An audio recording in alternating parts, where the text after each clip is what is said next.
When this transfer student arrives at his new high school, he immediately becomes the king of all the girls' hearts. They're absolutely crazy about him and follow him everywhere. It's all because he's always #1 at everything. He runs faster than anyone else and even puts an Olympic champion to shame. His cooking skills are also on another level. He can carve a rabbit out of an apple while the rest can only manage a pathetic imitation of a sashimi roll. And of course, the top school bullies can't let that slide. They shove the girls aside and surround him with their whole gang to settle the score. But just as their leader is about to land the first blow, Peter knocks him out cold with a single punch to the forehead, dropping him instantly. Another jerk tries to attack him, but Peter easily dodges every strike while taking out another guy with a sweep kick. Then one sneaky bastard pulls out a brick and attacks him from behind. But Peter sees even that coming and simply smashes the brick with his bare hand. Now all the girls are completely stunned and admire Peter even more, but none of them knows the truth. He's actually the greatest killer in history, hunted by the entire criminal underworld. Powerful organizations across the globe share a single deep-seated fear. They are all terrified of an individual named Peter. The shock lies in the fact that Peter is a senior citizen in his 60s, currently battling cancer. In a different location,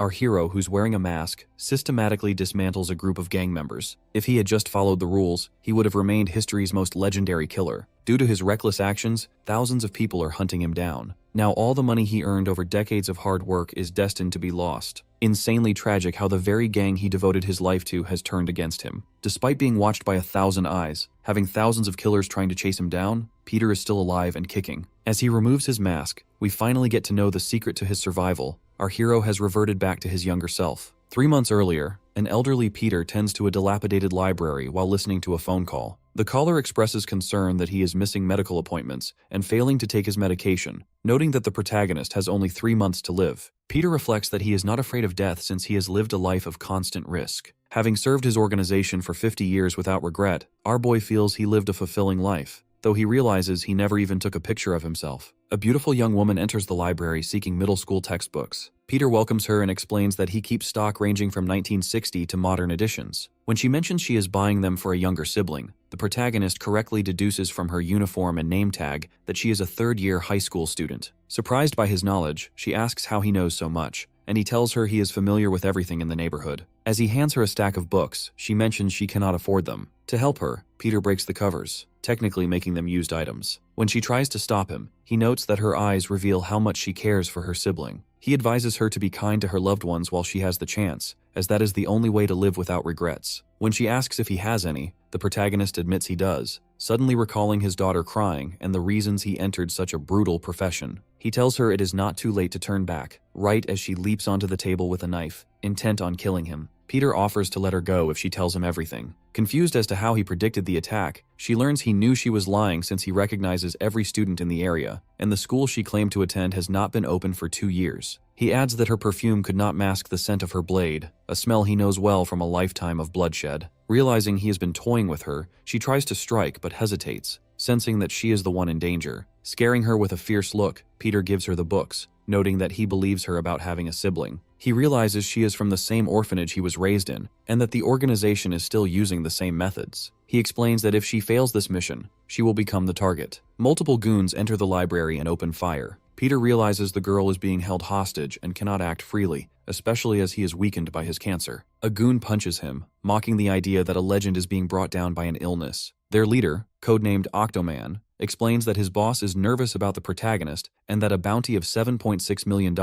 the exact amount in Peter's bank account, has been placed on his head. Octoman demands that he fight back as his men attack him relentlessly. Thinking they have knocked him out, the goons are surprised when Peter triggers a flare bomb. He uses the distraction to lure them toward the back door and escape, though he is bleeding badly. The girl watches in confusion as they pursue him. In a children's park, Peter lies dying in the rain, lamenting that he could not fight properly. He reflects on his life. While others lived normal milestones, he was killing, wiretapping, acting as a spy in the cold, and surviving battlefields. After the new boss took over, the protagonist was deemed useless due to his cancer and age. He refuses to accept a life that amounts to nothing and dies while thinking of his crying daughter. At the hideout, the goons lament that Peter escaped, though they are motivated by the bounty. Suddenly, a man enters and comments that this is the first photo of him ever taken. The goons realize the man is Peter, yet he appears as a completely different person. He touches his face, realizing he has returned to his younger self. When they threaten him, Peter demands to see Octoman. After a goon attempts to punch him, the protagonist breaks the man's hand with ease and overwhelms another with multiple strikes. He muses that first-class assassins can turn anything into a weapon, proving his point by using an octopus leg to defeat a guard. He beats another goon and tosses him into a cooking pot. Peter picks up the photograph of his old self and acknowledges the $7.6 million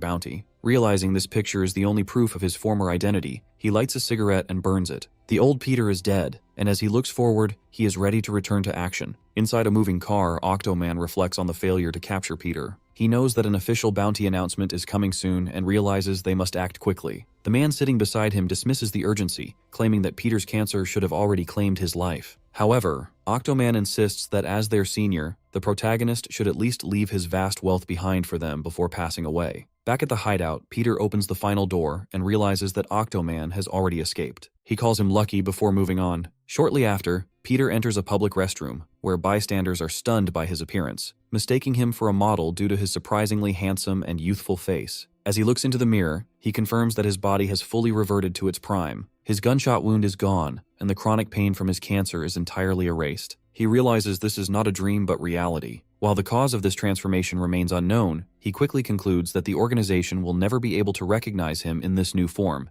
making it impossible for them to track the old version of Peter. His immediate concern shifts to finding clothes that fit his new frame. While in the restroom, Peter overhears two men discussing a massive advertising deal worth $80 million. One man reveals he exploited a young person by paying a pittance, even as the boy's mother lies on the brink of death without medical care. The CEO shows no remorse, instead boasting about using the money to buy luxury items like Louis Vuitton and Rolex to maintain the image of a successful executive. He believes these outward appearances are enough to manipulate young people into signing contracts blindly. Peter confronts them for smoking in a restricted area, but they respond with arrogance and aggression, striking him because they assume he is nothing more than a reckless youth. Although Peter initially walks away, he returns moments later after closing the door, having decided to handle the situation quickly. He effortlessly incapacitates one man with a single blow and disarms the other. He demonstrates superior combat awareness by pointing out flaws in how the knife is handled before overpowering the second man with ease. Having left both men defeated and terrified, he makes it clear through his presence alone that he is far beyond their comprehension, and he warns them to abandon their illegal activities. Afterward, Peter spends his remaining money on proper clothing. He reflects bitterly on how the organization he devoted his entire life to has turned against him, despite his only request being that they leave his money untouched. As he steps outside, he recalls his origins in a small church orphanage that,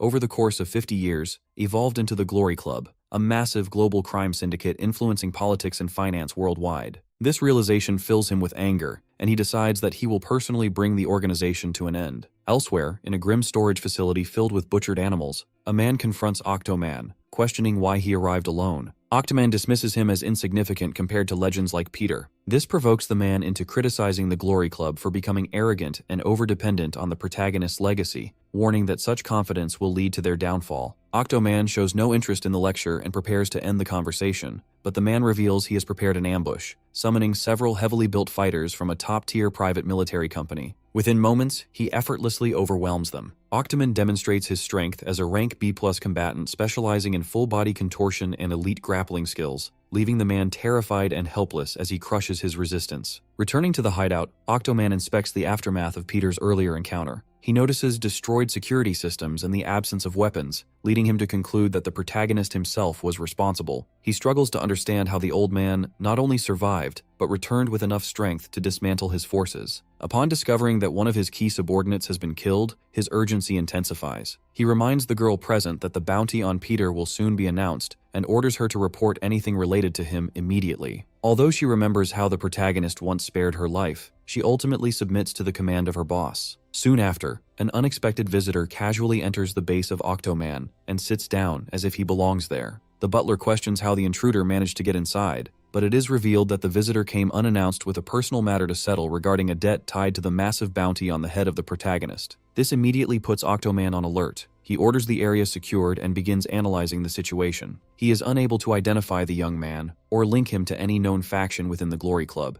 leading him to speculate whether this individual could be an associate, an apprentice, or a hidden connection to Peter, despite knowing that the protagonist has always worked alone. Although he offers the intruder a chance to leave in exchange for information, he remains unaware of the truth standing right in front of him. The young man calmly rejects all options and presents his own, revealing in that moment that he himself is Peter, now reborn in a younger body and ready to confront the organization that betrayed him. Peter reveals that he killed the two minions, wearing a confident grin while Octomon stares at him in complete confusion. Because he cannot understand what the young man is talking about, Peter mocks his hearing before firmly repeating that he is responsible for their deaths. Octomon begins to question the situation, wondering if the kid is lying because if Peter truly killed them, then nothing about this encounter makes sense. He cannot grasp why someone claiming to be our boy would be attacking them in the first place. Giving the young man one final warning, the boss reminds him that they are armed with real firearms and tells him to stop pretending before demanding to know what connection he has to the protagonist. After noticing the girl from earlier gripping a knife, our protagonist decides the only way for Octomon to learn the truth is by forcing him to try and kill him. The villain finds the challenge amusing since killing has always been his specialty, so he orders his butler to shoot the young man while keeping him alive for questioning. Before the subordinate can pull the trigger,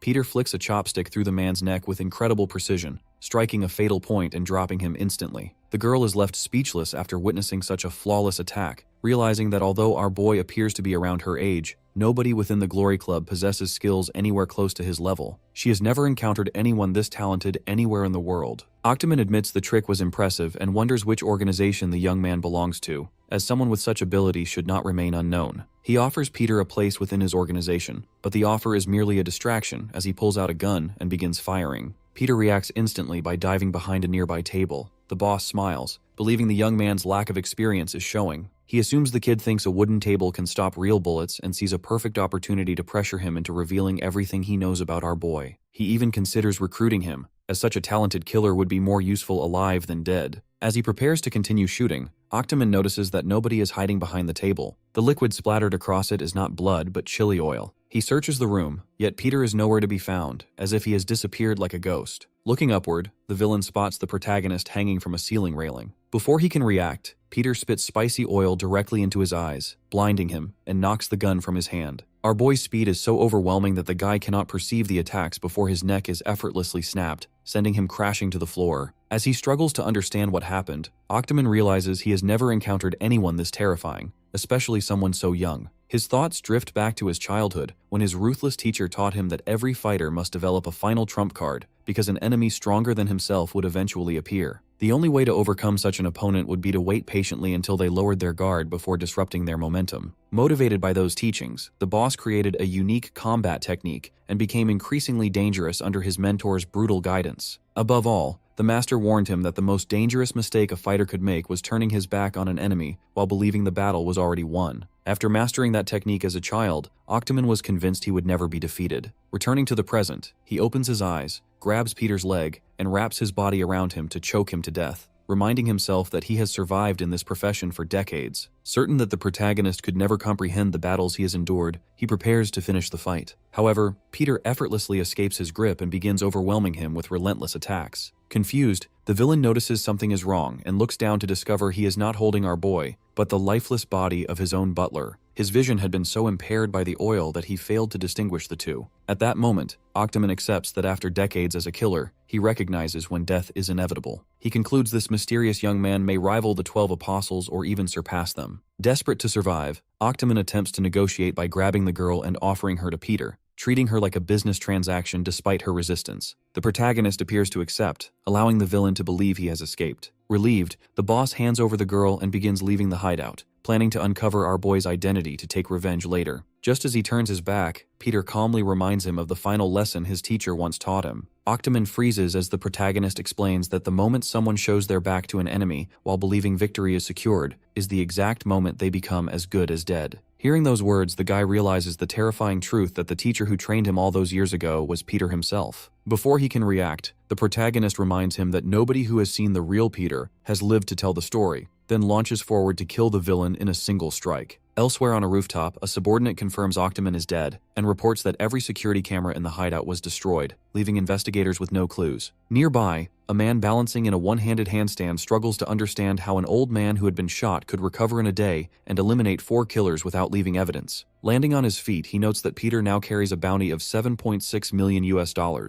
making him an SSS-rank target. He orders every assassin in the Glory Club to receive the updated information, as the organization will now begin hunting him. Throughout the city, pedestrians stare at a digital billboard displaying the bounty. The protagonist notices the announcement and realizes the organization has gone to great lengths to advertise the reward. Spotting members of the Glory Club collecting donations nearby, he concludes they will not need to search for him because he fully intends to find them first. Filled with determination, Peter sets his sights on destroying the Glory Club for good. Peter quickly realizes that taking down Glory Club alone is impossible. Because of this, he thinks of one specific person he already has in mind, a girl, though he is still not entirely sure if he wants to work with her. He moves through a large men's washroom that looks more like a demolished junkyard, noting that more and more people seem to appear every time he returns. He searches around, muttering that the location sits somewhere between organ stealing and a hot, steamy night. Finally, he finds a door and opens it, revealing a basement with a long set of stairs leading downward. Looking around, our boy notes that the place is flashy as usual, with plenty of money spent to spice up the environment. Because everyone down there is blind, however, they cannot appreciate any of the expensive decorations or luxurious surroundings. Jiwon points out that it has been quiet lately,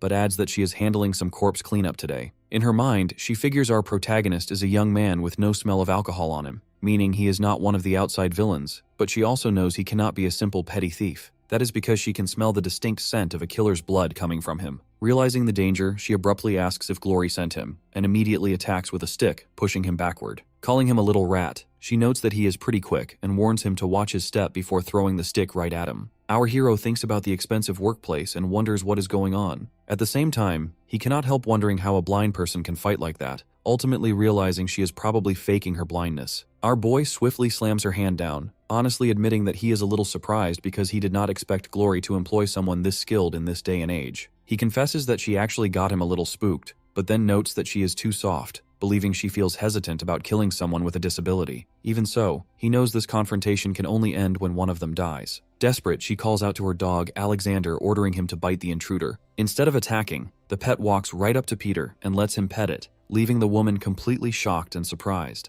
Looking closely at him, she notices his skin is completely clean and the old man's smell has vanished. Wondering how this is possible given he has only been doing this for about 30 minutes, she questions what he is trying to achieve. She demands to know if he is trying to uncover how the old man died, asking whether a gun, knife, or poison was used, because she wants to become young again as well. Peter explains that he wants to follow in the old man's footsteps, and more importantly, find out how he died. When she asks if he intends to take on Glory entirely on his own, our protagonist confirms that is exactly his plan. He explains that he intends to enter the Eye of the Storm. Because Glory is desperate to kill him, the only way to create chaos inside the organization is to become a brand new killer for Glory Club. Shocked by the bold strategy, she calls his plan complete nonsense. Our hero already knows she will say this, but she soon realizes that because Peter is young again, no one will recognize him. If he infiltrates Glory's ranks as a killer in this condition, the entire organization will unknowingly plot his destruction right in front of him. Admitting that his way of thinking sometimes scares her, she warns him that the plan will not work. As someone senior to him, she reminds our protagonist that becoming a killer for Glory Club requires originating from Yongguang Orphanage. Since the old Peter may have belonged there, the new Peter is nothing more than a stranger, meaning he lacks the qualifications to become one of Glory's killers. Realizing there must be another way, our boy shifts his focus elsewhere. The scene moves to a massive school building named Shin Yongguang High School, where students react with excitement as a new transfer student arrives. The girls are immediately surprised by his attractive appearance, wondering if he has really transferred to Shin Yongguang High School after learning his name is Sungu Kim. Amazed by his glowing look, they remark that even his name sounds manly. Another student calls out, telling everyone to head to the assembly hall, and Peter follows along. Our protagonist notices that Shin Yongguang High School is far from ordinary. Founded by the Glory Foundation, it poses as a normal high school from the outside, with girls even teasingly asking our boy what type of girls he likes, though one quickly clarifies she is not asking out of personal interest. When Peter spots a teacher, he tells her to control herself because he is a student and she is an instructor. In reality, the true purpose of the school is to secretly operate an intensive killer course, which Peter realizes is his only pathway to becoming a killer for Glory Club. Inside a huge hall, students gather on a stage as achievements and awards are announced,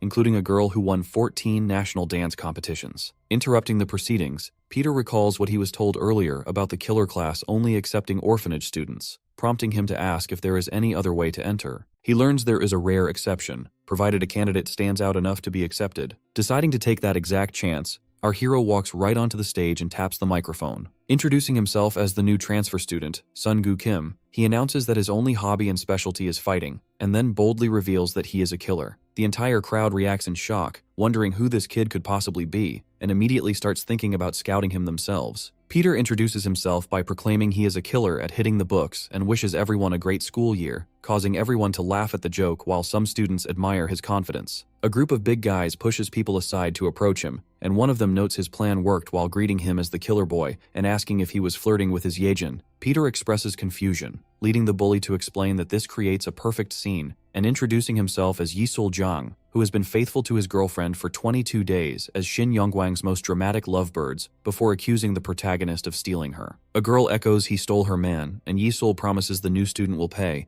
though Peter points out they just met. The guy throws a punch that made him dominate the Mapo district, but it misses for the first time, and our hero lands a hard punch to his head, thinking he could feel it coming as the delinquent falls and apologizes for failing to protect Yejin. A teacher rushes over, scolds Peter for fighting on school grounds, and demands to know where his father is, to which our boy replies his father is probably dead, prompting an apology and an instruction to follow him. The educator scolds the delinquents, while Yisul struggles and insists on fighting the protagonist, despite others noting no one is holding him back. Spectators discuss whether to look into Peter, call him interesting, or suggest killing him as the teacher orders the protagonist to walk faster, and our boy notes they are walking at the same pace. Female students call the transfer student dreamy and attractive despite being a little cringe. Yuna is at the school, gets surprised upon seeing young Peter, and realizes he is infiltrating the institution, sitting near a bench and flowers where the protagonist approaches and asks to sit. Yuna asks what he is doing there, and Peter claims he escaped people wanting his attention before asking what she is doing,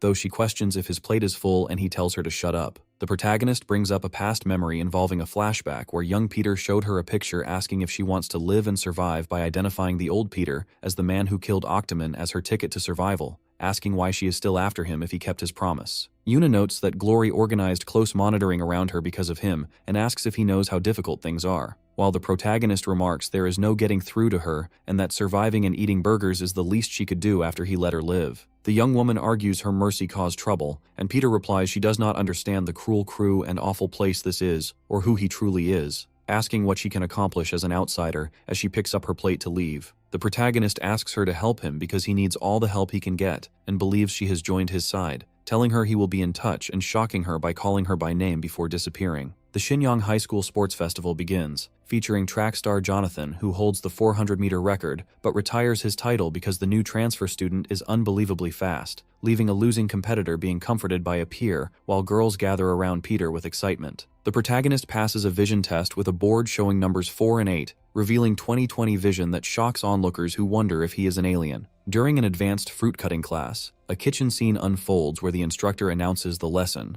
Someone remarks our boy was raised like royalty, and the teacher warns everyone to be careful with knives. Peter does his best and carves a rabbit-shaped fruit sculpture, leaving everyone and the teacher shocked. Boys bully Mr. Lee by refusing to clean up and mocking him as weak, stating he can only throw tantrums or give detention, and threatening to frame him for child abuse to revoke his teaching license if he threatens their family. When the teacher calls it an infringement of educational rights, one bully punches him down, tells him to shut his mouth, and threatens demerits and lawsuits unless he minds his business, while suggesting uploading a video to TikTok for views. Peter arrives, identifies himself as the new transfer student and killer boy, and asks if they insulted their teacher, prompting them to mock his killer title and ask what he will do. When the protagonist refuses to leave and faces an incoming punch from a student who warns him of pain, Peter dodges every strike, punches the attacker down, and shatters a brick thrown by another opponent with his bare strength, causing the bullies to beg for forgiveness and promise revenge. The protagonist checks on Mr. Lee, who appreciates the defense but scolds him for fighting on school grounds again, calling him by name as he moves toward a phone. The educator realizes Peter is not ordinary because his cup did not spill a single drop during the fight, asking where and why he learned to fight like this. The protagonist thinks about wanting revenge on the Glory Club for taking his house, family, money, and everything away, deciding he might as well be dead. Mr. Lee asks Peter to join the volunteer club, noting he has been waiting for the protagonist to approach and observe his performance in the race, vision test, and fruit sculpture. The teacher reveals Peter is Glory's killer coach and welcomes him to Shenyang's killer training class called the Volunteer Club, where selected students learn to become killers and where Glory trains and creates them. Peter enters expecting a volunteer club but finds an ordinary school with ordinary students, making our boy wonder if this is the right place. Mr. Lee announces a new volunteer starting today. Yuna Lee, who is present, wonders why Peter is there and hopes he does not act too friendly. When our boy winks at her, she grows confused, initially thinking it was just something in his eye before wondering if it is a signal that he will kill her. Peter introduces himself, appreciates the warm welcome, and thinks the club looks too ordinary for killer training, while the girl considers the welcome meaningless. Other students discuss the new arrival, noting the club usually only takes people from Yongguang Orphanage and complaining about a nepotism entry. Biggie Dako, whose specialty is high-speed movement, and Junior Dako, whose specialty is superhuman strength and grappling, are introduced as students from Yongguang Orphanage. The protagonist wonders how this makes sense given he is also from Yongguang Orphanage from the beginning. Mr. Lee suggests a quick welcome ceremony, and the students prepare by thinking about barbecue and calling Peter over like a little piggy. Our boy realizes glory training remains intense. The brothers approach the protagonist to welcome him first, but Yuna tells them to stop, thinking Peter could end them instantly. The protagonist pushes the siblings away, telling them to get out of his way unless they want to get crushed, prompting the girl to think she tried to save them. The brothers approach again, asking about his experience fighting delinquents from neighborhood training. Peter says he fought a few times, while remembering he actually fought about 1,500 times. The boys tell him to get ready for his last fight as they move toward him, stating the place is not for ordinary delinquents, and that someone like the protagonist does not understand what they risk their lives for to become a legendary killer like Apostle Peter, adding there is no place for a lazy napper dressed like him. The two boys attack, but Peter slides backward and positions himself in front of them, finding it exhausting to listen to both finish each other's sentences, and tells them to come at him. The brothers think he has a death wish and move forward, saying he does not know they spent 18 years doing this, while our boy remembers he has been doing it for 65 years.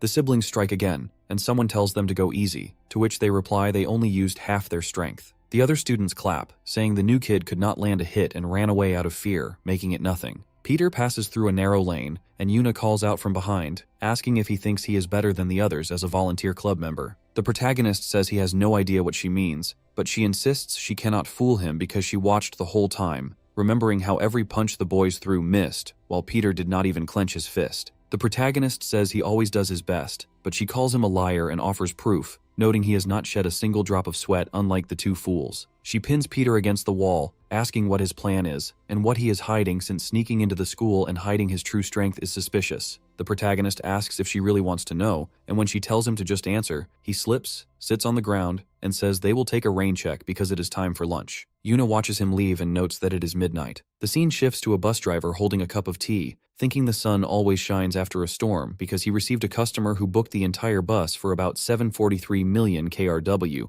making it his lucky day. He looks ahead, grows confused seeing only one passenger standing there instead of a large tour group, and asks where the rest of the party is. The passenger folds he is alone with quite a bit of luggage. The man understands and starts loading several suitcases, feeling disappointed that his lucky day involves so much luggage. The passenger reaches behind a bag, asks the driver to guess what is inside, but he does not understand. The bus drives down the road, and the driver thinks in the rearview mirror that he never agreed to play the game while the passenger relaxes in his seat. The man keeps thinking about the luggage, grows convinced, and notices one suitcase moves. The scene shifts back to the volunteer club, where Mr. Lee tells everyone they received a new commission from their client, Mr. Yoon Chang Choi, chairman of Daeha Group and a major sponsor of Glory. The instructor explains the squad that successfully completes the commission will be personally recommended by the chairman to immediately become official killers. Peter and Yuna realize the time has come. Mr. Lee states the mission is to rescue the son of the chairman from a recent series of teen kidnappings. A student asks why the leader does not call the police, and the teacher explains he wants revenge instead,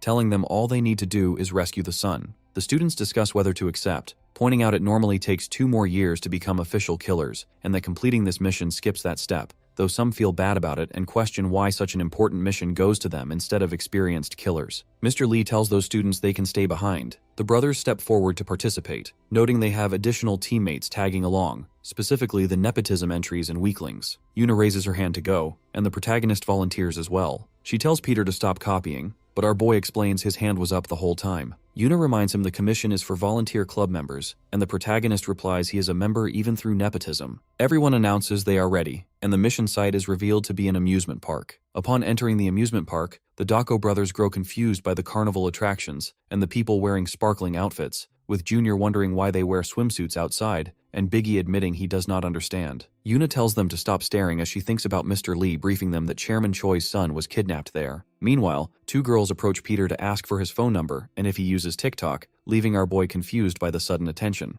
Yuna recalls their lack of information beyond the chairman's son being last seen at the massive amusement park, without a known location or confirmation that he is still alive, though Peter looks unusually confident, as if he has a plan. When the protagonist suggests they head somewhere first, an employee standing before an attraction apologizes that they need a reservation to ride and asks them to move aside, confusing the siblings who wonder who makes roller coaster reservations and say they lack time for that. While the worker offers to direct them to customer service, and nearby visitors remark that they must be newcomers who can simply use the app. Yuna takes out her phone for the protagonist and the brothers to see, discovering that today's reservations for the boat ride and haunted house are unavailable, prompting one of them to question why she wants rides during a mission before the group rides a carousel, excitedly enjoying the horses, followed by a roller coaster and other attractions. Meanwhile, Peter and Yuna stop at a shooting game where the shopkeeper secretly plans to take their money with a rigged game he decides to ease because they look like good kids, while she admits she has never used a toy gun. Instead, the protagonist and she win several giant stuffed teddy bears, thank the man, and leave. Peter points toward another attraction, while the brothers call for him to join their great time,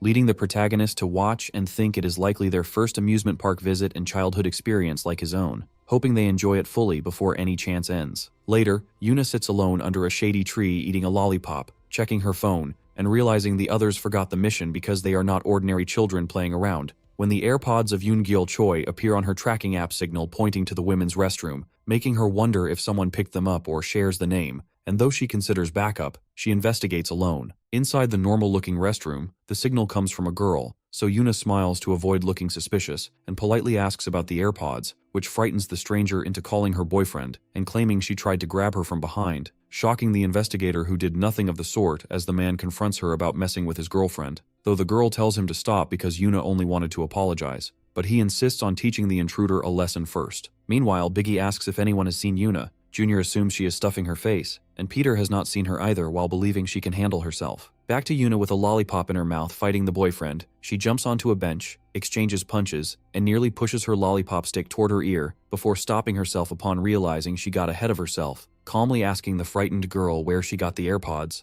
and the teenager nervously begins to answer. Back to Peter. People whisper and point as Yuna runs toward the protagonist and the brothers to report finding the location where Yoon-gyeol's AirPods were last detected. The protagonist notes they found their destination because an amusement park's countless attractions make a secure place where screams go unheard the easiest spot to make someone disappear. And after checking the sold-out haunted house reservation list and noticing not a single person entered all day, Peter decides they are heading to the haunted house. As the group walks inside and the door creaks open, the brothers stop fooling around to take the lead and watch the protagonist back, while Yuna reminds them they insisted on leading, and Peter realizes something feels strange because he cannot sense a single person inside, telling everyone to be ready for anything when she asks what he means. The protagonist realizes their mission begins and is already halfway complete, recalling Mr. Lee's briefing that rescuing the hostage and eliminating the culprit first requires getting kidnapped themselves, causing everyone to deliberately lose consciousness, collapse to the ground, and close their eyes as Sangdo Park walks toward them. Back with Mr. Lee,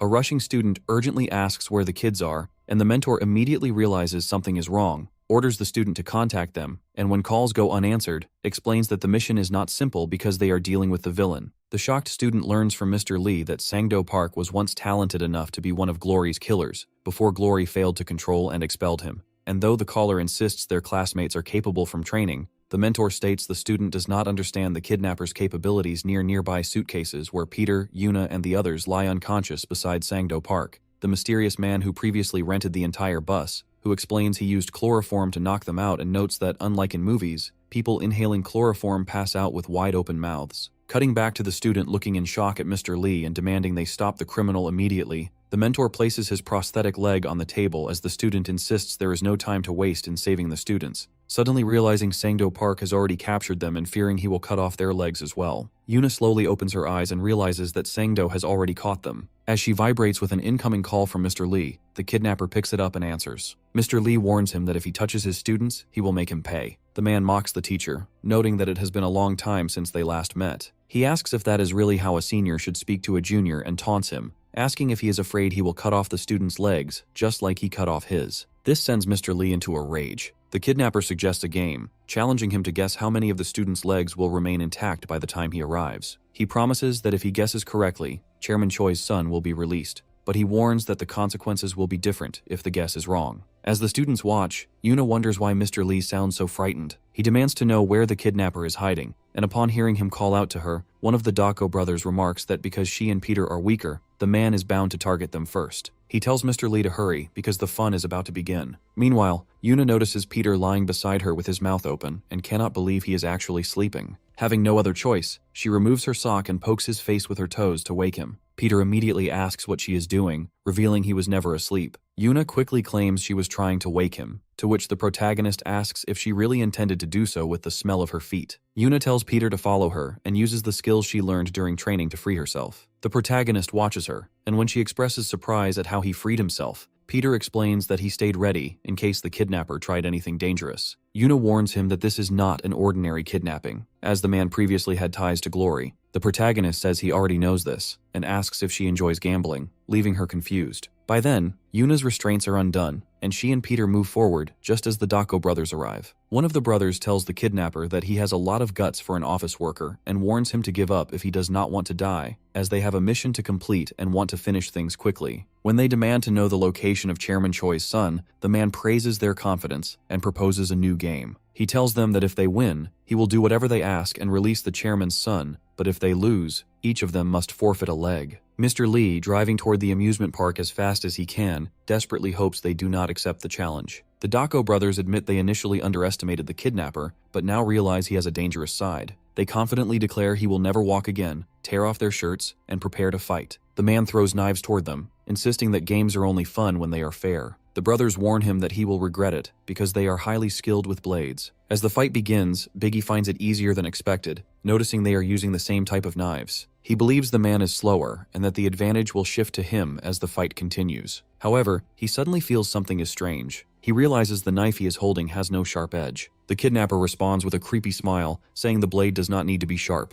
Peter and Yuna arrive and call out to Biggie and Junior to offer help, but the brothers tell them to stand back, insisting that if they cannot win, the others cannot either. The brothers explain to the man that he does not understand their life goal. They recall their time at Yongguang Orphanage and the final graduation challenge known as the Hell Period, where they spent an entire month in an isolated forest without food or water, given only a single bullet. They explain that thousands of vicious beasts roamed the area, and the children often betrayed each other or gave up. The brothers, however, refused to die a pathetic death and kept their bullet until the very end, believing it would change their fate. When a massive bear appeared, they fired their only bullet. They were the only 2 survivors out of 181 children in their cohort. They further note that Peter set a record 58 years ago by completing the Hell Period without using his bullet at all. Returning to the present, the brothers explain that they have spent the last 10 years trying to become a legend like the protagonist, and they view the kidnapper as nothing more than a stepping stone. They charge at him, with Biggie grabbing him to hold him in place. Junior leaps into the air to thrust his knife toward him, but the man simply grabs the attacker's arm and states he will take the arm instead. When Junior tries to stab him, he snaps the knife in half. He mocks them for thinking they could be like Peter. The kidnapper then reveals his true weapon,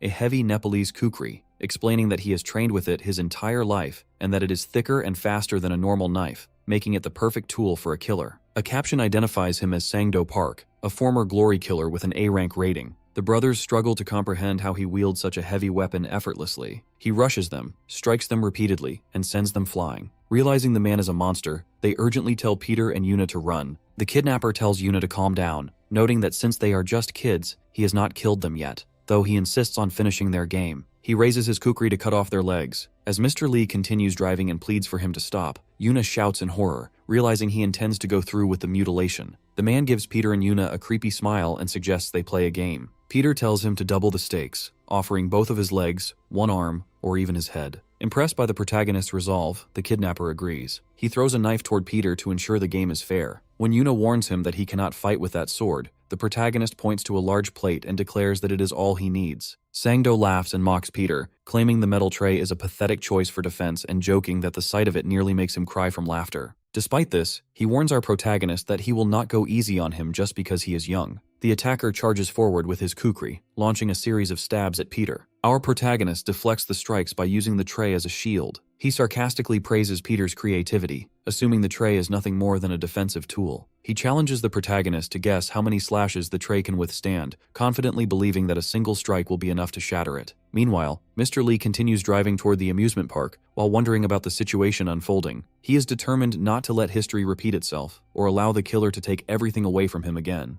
He recalls a past moment in a casino where Sangdo calmly told a young woman not to be nervous, as such situations were routine for him. Since they had come that far, he suggested playing a game to decide who would leave alive and advised the dealer to bet on him if she wanted to be smart. During that same memory, several glory killers surrounded Sangdo and informed him that his repeated incidents had placed the organization in an awkward position. They told him he had been terminated to satisfy outside forces, and that only veteran killers ranked B or higher were permitted to remain. Everyone present believed it was impossible for the attacker to defeat 5 B-rank killers at once. However, as Mr. Lee watched, he drew both of his swords and displayed abilities far beyond those of an ordinary human. He cut off Mr. Lee's leg, ending his career as a glory killer. The driver realized then that it did not matter how strong their own weapons were because once the man had his swords in hand, the battle was already lost. Back in the present, Sangdo swings his kukri, which slices the metal tray cleanly into 2 pieces. He taunts Peter, telling him he was lucky and that his little shield is now destroyed. Yuna realizes the situation is becoming dangerous and feels she must help Peter. Our protagonist calmly remarks that kukris are typically blunt weapons rather than sharp knives and admits surprise at how sharp the assailant's blade actually is. She suddenly understands that Peter never intended to use the tray as a shield. Peter thanks the killer, noting that he has just provided him with the perfect weapon. She realizes that the protagonist intentionally waited for the tray to be split so he could use the sharp pieces as blades. Sangdo admits that Peter is not bad and suspects he is trying to prove he is more than an ordinary kid. He begins to wonder if the recent events are merely a coincidence. He remembers being certain that he landed a perfect slash earlier, but our protagonist stepped back at the exact moment, survived,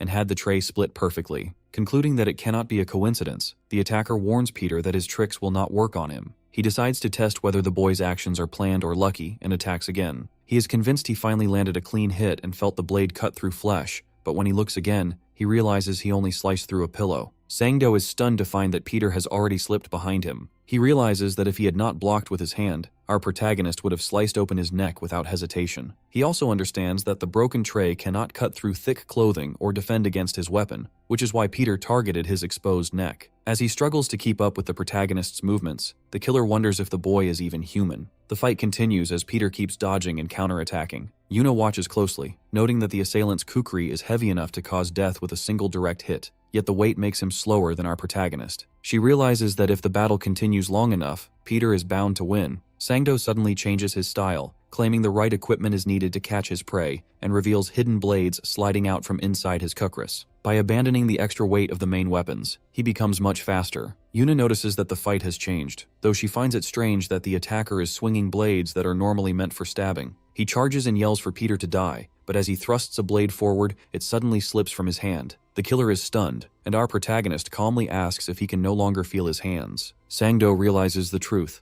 Peter was never aiming for his neck but was targeting his hands from the very beginning. When the attacker demands to know what happened, our protagonist explains that he has severed every muscle, tendon, and nerve required for the man to use his hands, specifically naming the extensor muscles, adductor muscles, median nerve, radial nerve, and ulnar nerve. Peter reveals that he never intended to kill the killer from the start. He, unable to understand what is happening, realizes Peter is no ordinary kid and becomes convinced that the boy has killed countless people before. Our protagonist reminds the attacker of his earlier claim that a metal blade could never defeat his weapon, tells him the tables have turned, and declares that he is going to defeat him with the very thing the killer underestimated. Sangdo looks back on his teenage years when constant bullying defined his daily life. His tormentors frequently taunted him, finding his suffering amusing as they asked if he wanted more. Because of this, he spent his days consumed by a murderous rage, yet he lacked the strength or courage to fight back. Everything changed after one incident, where his bullies promised to stop if he could defeat 2 dogs. In that moment of despair, he wished for death, but a suggestion to play a game suddenly made his heart race. His body moved on its own accord, and he discovered that betting his life on games made him stronger. The resulting surge of adrenaline and dopamine turned gaming into a drug, and from that point forward, he never lost a fight. Back in the present, Peter wraps a broken metal tray around his fist and hits Sangdo with a powerful punch that knocks him backward. As the tray hits the floor, the antagonist stares in disbelief, desperately wanting Peter to stay away. Sangdo grabs a grenade and points it toward nearby suitcases, revealing that they contain the kidnapped children, including Chairman Choi's son. Yuna immediately realizes the children are inside those bags, and that detonating the grenade in a place lined with gas pipes will kill everyone. The kidnapper threatens that they will all go to hell together and orders Peter to kneel and beg for his life. Before the antagonist can react, Peter forces the grenade into his mouth. While the kidnapper wonders how this happened, Peter explains that anyone who has used a grenade understands the danger once the pin is pulled. Peter tells him to keep a tight grip on his jaw to survive and mocks his method of intimidation. The antagonist panics with the grenade in his mouth until Peter knocks him backward and calmly replaces the pin. Peter tells him to stop crying because the fight is not over. Seeing the situation, Yuna worries about what the kidnapper will try next and tells him to wait. Once the grenade is removed, Sangdo desperately begs for a tie, promising to keep his actions secret and release all the children if he is spared. Mr. Lee then bursts through the door and is stunned to see the once terrifying kidnapper begging for mercy. Peter casually asks the man about the whereabouts of the pretty Samba girls. The commission concludes with the safe rescue of all victims, including Chairman Choi's son. Sangdo continues to plead for a draw even while being restrained. Having run away from the organization 13 years prior, the legendary killer proves far less threatening than his reputation suggested. He is eventually zipped into a body bag for transport to Glory headquarters, still begging for a tie as the bag is sealed. Mr. Lee reflects that his own career-ending nightmare has concluded. He realizes that Peter and the Dako brothers were responsible for the antagonist's defeat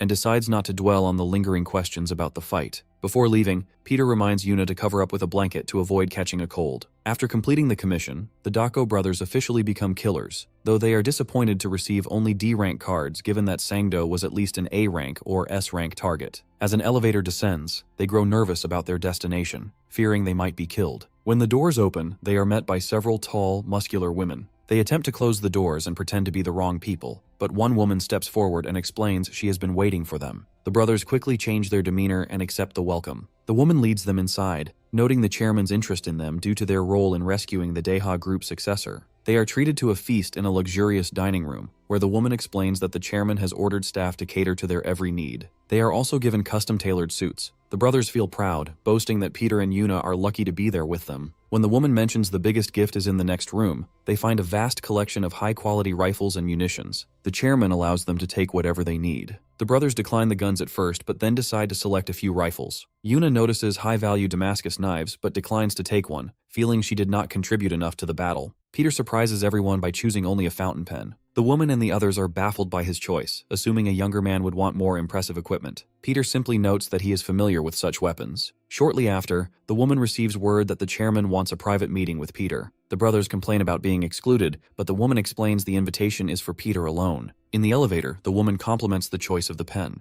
Peter explains it is a model he knows well, and she notes it was a limited edition from 40 years ago. When Peter mentions it was handed down by his grandfather, she finds it strange since he did not grow up in the orphanage. She cannot answer Peter's question regarding why the chairman wants to see him. Upon arrival, the woman escorts Peter into the chairman's office and leaves him alone with Yoon Chang-choi, the head of the Daiha group. The chairman welcomes Peter warmly and asks about his meal and his suit. When Peter asks why he was invited, the chairman insists he has no hidden motives and notes that he understands why Peter is being cautious. The chairman then reveals that he knows exactly who Peter is. Peter feels a touch of surprise when the chairman asks if he recognizes the name. The chairman then drifts into a memory from December 24, 1978 at Namsan Mountain. Inside a cabin, a man is bound to a chair while being tortured by two assailants. They repeatedly insist there is only one way to ensure the survival of the kidnapped child, demanding that Korea surrender its jointly developed missiles to the Soviet Union. They threaten that the son of the Daiha group chairman will be killed if these demands go unmet. Elsewhere, the chairman is urged to stay composed. He is told that the president has already reached out to the United States and that elite special forces units, including Delta Force, are en route to Moscow to rescue his son. A sense of false security is shattered when a sniper on a passing train downs their helicopter, and word arrives that the Delta Force team has been wiped out. When someone asks if the chairman is truly speaking of that place, he confirms it. The scene shifts to Yonggwon Cathedral, where the chairman bangs on the door, desperate for the father to answer. He explains that his son, Yoon Chang, has been taken by the Soviet Union. He offers the Deha group's total support for a century if the church will help, begging him to send the strongest of the 12 apostles. The father initially acts oblivious, but the chairman persists in his plea. He calmly states that there is no need for alarm because everything follows the Lord's plan, and he asks those present to pray. The chairman is stunned that prayer is the response to such a crisis. When someone notes that the first 3 special forces teams have been annihilated, the father simply explains that the apostle he is sending is capable of finishing the job alone. Peter boards the train, introduced as the most powerful of all the apostles. The men on the train are shocked, questioning how he arrived and if he is truly alone. He confirms he is, and moments later, he shoots one man in the head. He moves through the train carriages, disposing of every enemy with precise shots, having brought exactly enough bullets for the task. In the next carriage, a Russian kidnapper holds a teenage Yun Chang at gunpoint. He warns Peter to drop his weapon or the boy will die. The kidnapper mentions that he has heard stories of Peter, the monster who works alone and is always the last one standing, though he expected someone older. Peter slowly raises his hands, and when Yun Chang realizes he speaks Korean, he whispers for the boy to lower his head when he counts to 3. The kidnapper demands they speak Russian, but Peter begins his count. At 3, the kidnapper tries to fire, but Peter flicks a coin through the forehead of the assailant, killing him instantly. He tells him to go back to speaking Russian before saying goodbye. This man is identified as a KGB lieutenant colonel. After the rescue, Yun Chang thanks Peter. He lights a cigarette, and when the boy asks if he is Korean, Peter places a hand on his head. He clarifies that he did not come for the boy personally, but to save the future of the Daiha group. He tells Yun Chang to get up because they have a long journey home. The boy looks at Peter with deep admiration, finding him incredibly cool. In the present, the chairman reflects that he is alive because of Peter. He has kept the face of his savior in his memory for 40 years. Looking at the current protagonist, the chairman assumes he must be the grandson of the man who saved him. Peter quietly exhales in relief that the chairman does not know the full truth. The chairman notes the remarkable resemblance, having never heard that the original savior had any family. Peter thinks to himself that it has been a long time since anyone spoke that name, and he is glad to know the boy survived to become a successful gentleman. When the chairman asks why Peter only chose a fountain pen from the armory, he politely says the chairman's kindness is enough. He insists that he cannot let his savior's grandson leave empty-handed and offers a token of appreciation, the St. Petrus 44. He explains that the motorcycle has the world's highest speed record of 327.59 mph and a stealth function that makes it invisible to GPS and security cameras. Yuna says Peter does not need such a thing, and the Dako brothers wonder why there is so much commotion over it. Junior tells Biggie to stop acting like a child. The brothers approach the woman to see if they can trade their weapons for the bike, but she refuses. Peter hands Yuna a helmet and tells her to get on. She complies, leaving the complaining brothers behind. Their coach calls, asking if they are enjoying themselves and informing them that the senior members of Glory want a meeting. The brothers are surprised by the idea of a gathering of killers, but the coach explains that their special hiring is the first in 4 years, so the seniors are curious. He tells them to show everyone what they can do. The brothers ride off on a one-wheel vehicle, determined to make the seniors regret challenging them. Yuna tells Peter to go faster so they do not fall behind, and our boy agrees, as he wants to distance himself from them anyway. Mr. Lee tells them to arrive and announce that the people everyone wished for have finally come. The group reaches the Glory Club Gangzhou branch, the Hapjeong Yongguan Cathedral. The brothers comment on the difficulty of being celebrities in a killer club,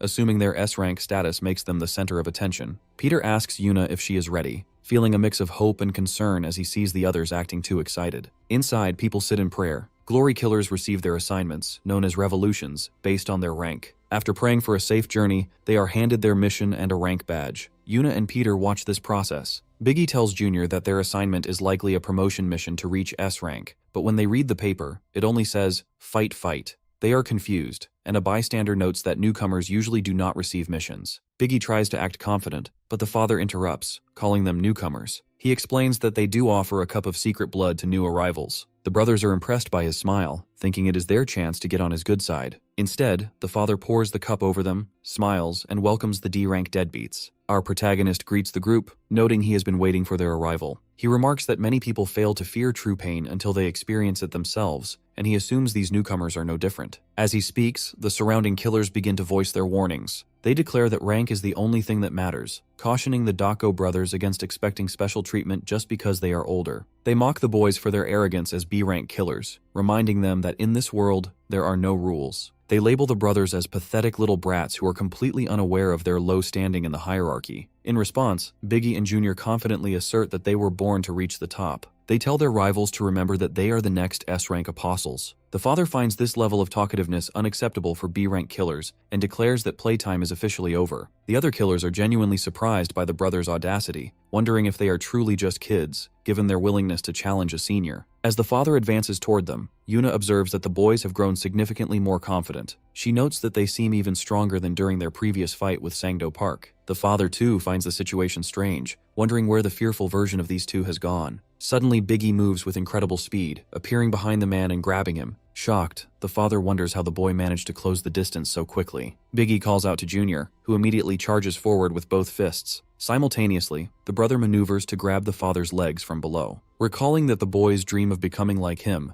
the father reflects that he once held that same dream in his youth. He decides it is time for these newcomers to face reality. He raises his cane to block Junior's punch and reiterates that playtime is over. Yuna realizes they need to intervene. At this moment, Director Jang emerges to ask how it feels to witness real killers in action. It is revealed that the director is a B-rank glory killer specializing in gliding. He achieved this rank by dedicating his entire life to the profession, which for most killers is the ultimate proof of their worth. The organization is structured strictly. There are 336 D-rank killers assigned to target ordinary citizens, 200 C-rank killers handling gangs and violent crime, and 100 B-rank killers who manage internal conflicts. Beyond them, the 36 A-rank killers handle national security assassinations. Once a person enters this world, their life becomes a cycle of weapons and bloodshed. Climbing the hierarchy is an exhausting and painful journey, and even total dedication cannot guarantee an ascent to the S-rank. The 12 S-rank killers, known as the Apostles, are the absolute best in the organization. The scene shifts back to the fight, where Biggie lies on the ground with the father pinning him by the neck. The man asks if the boy wants to know how one becomes an apostle. He prepares to strike, warning that they will be killed and reborn, and that this is the cost of mouthing off to a senior. The father mocks them for being orphans without mothers to cry to. He then turns his attention to Yuna, calling her a mere minion of Octomon and claiming she barely deserves her D rank. He laughs at the idea of her ever becoming a real killer, suggesting that even if she worked tirelessly, she could never earn what Octomon makes. Peter grabs the father's hand, feeling that he has crossed a line. He calmly tells the man not to cross any more boundaries. Surprised by the brat's reaction, the father asks if he is looking for a fight, but Peter denies it. Peter remembers Jiwon warning him that he cannot attract any unwanted attention. She had questioned how a new D-rank killer like him could have possibly defeated an A-rank opponent like Sangdo Park, and warned that it was only a matter of time before the organization discovered his true nature. She told him to abandon his plans and stop trying to save the kids. Peter knows that if he wants his revenge, he must remain hidden and play the part of a D-rank killer. The father punches Peter in the face, asking if he feels impressive and accusing him of acting tough in front of his girlfriend. Peter accepts the hit and asks the man to let their friends go to the hospital, noting that one has a stab wound and the other is unconscious. He explains that they need immediate treatment. The father warns him against speaking to an officer that way, and Peter apologizes, promising not to forget the lesson. Satisfied, the senior decides to end the confrontation, but demands they surrender their volunteer licenses. He tells them they can come back for them once they are ready to challenge him. The four leave the cathedral, confused and worried about how to explain the loss of their licenses to their coach. Biggie apologizes for failing to protect them, though he notes that their interference could have led to more serious injuries. He assures them that licenses can be replaced and admits he did not want them to see him in a weak moment. Peter puts on his helmet, calls Biggie captain, and suggests they go get lunch. While riding his bike with Yuna behind him, she asks what she can do to become stronger. Peter finds the question silly, but when she asks if he is upset, he clarifies that there is no reason to be. They lost their licenses because they were weaker, and he believes it was an inevitable outcome. Yuna remains annoyed, admitting that it felt satisfying when they managed to fight back earlier. Back in the cathedral, two men discuss the satisfaction of crushing those brats. They assume the kids are already packing their bags to look for other work. They mention the tall, handsome boy, noting that despite his age, the look in his eyes was truly vicious. At that moment, Peter enters the cathedral. They mock him,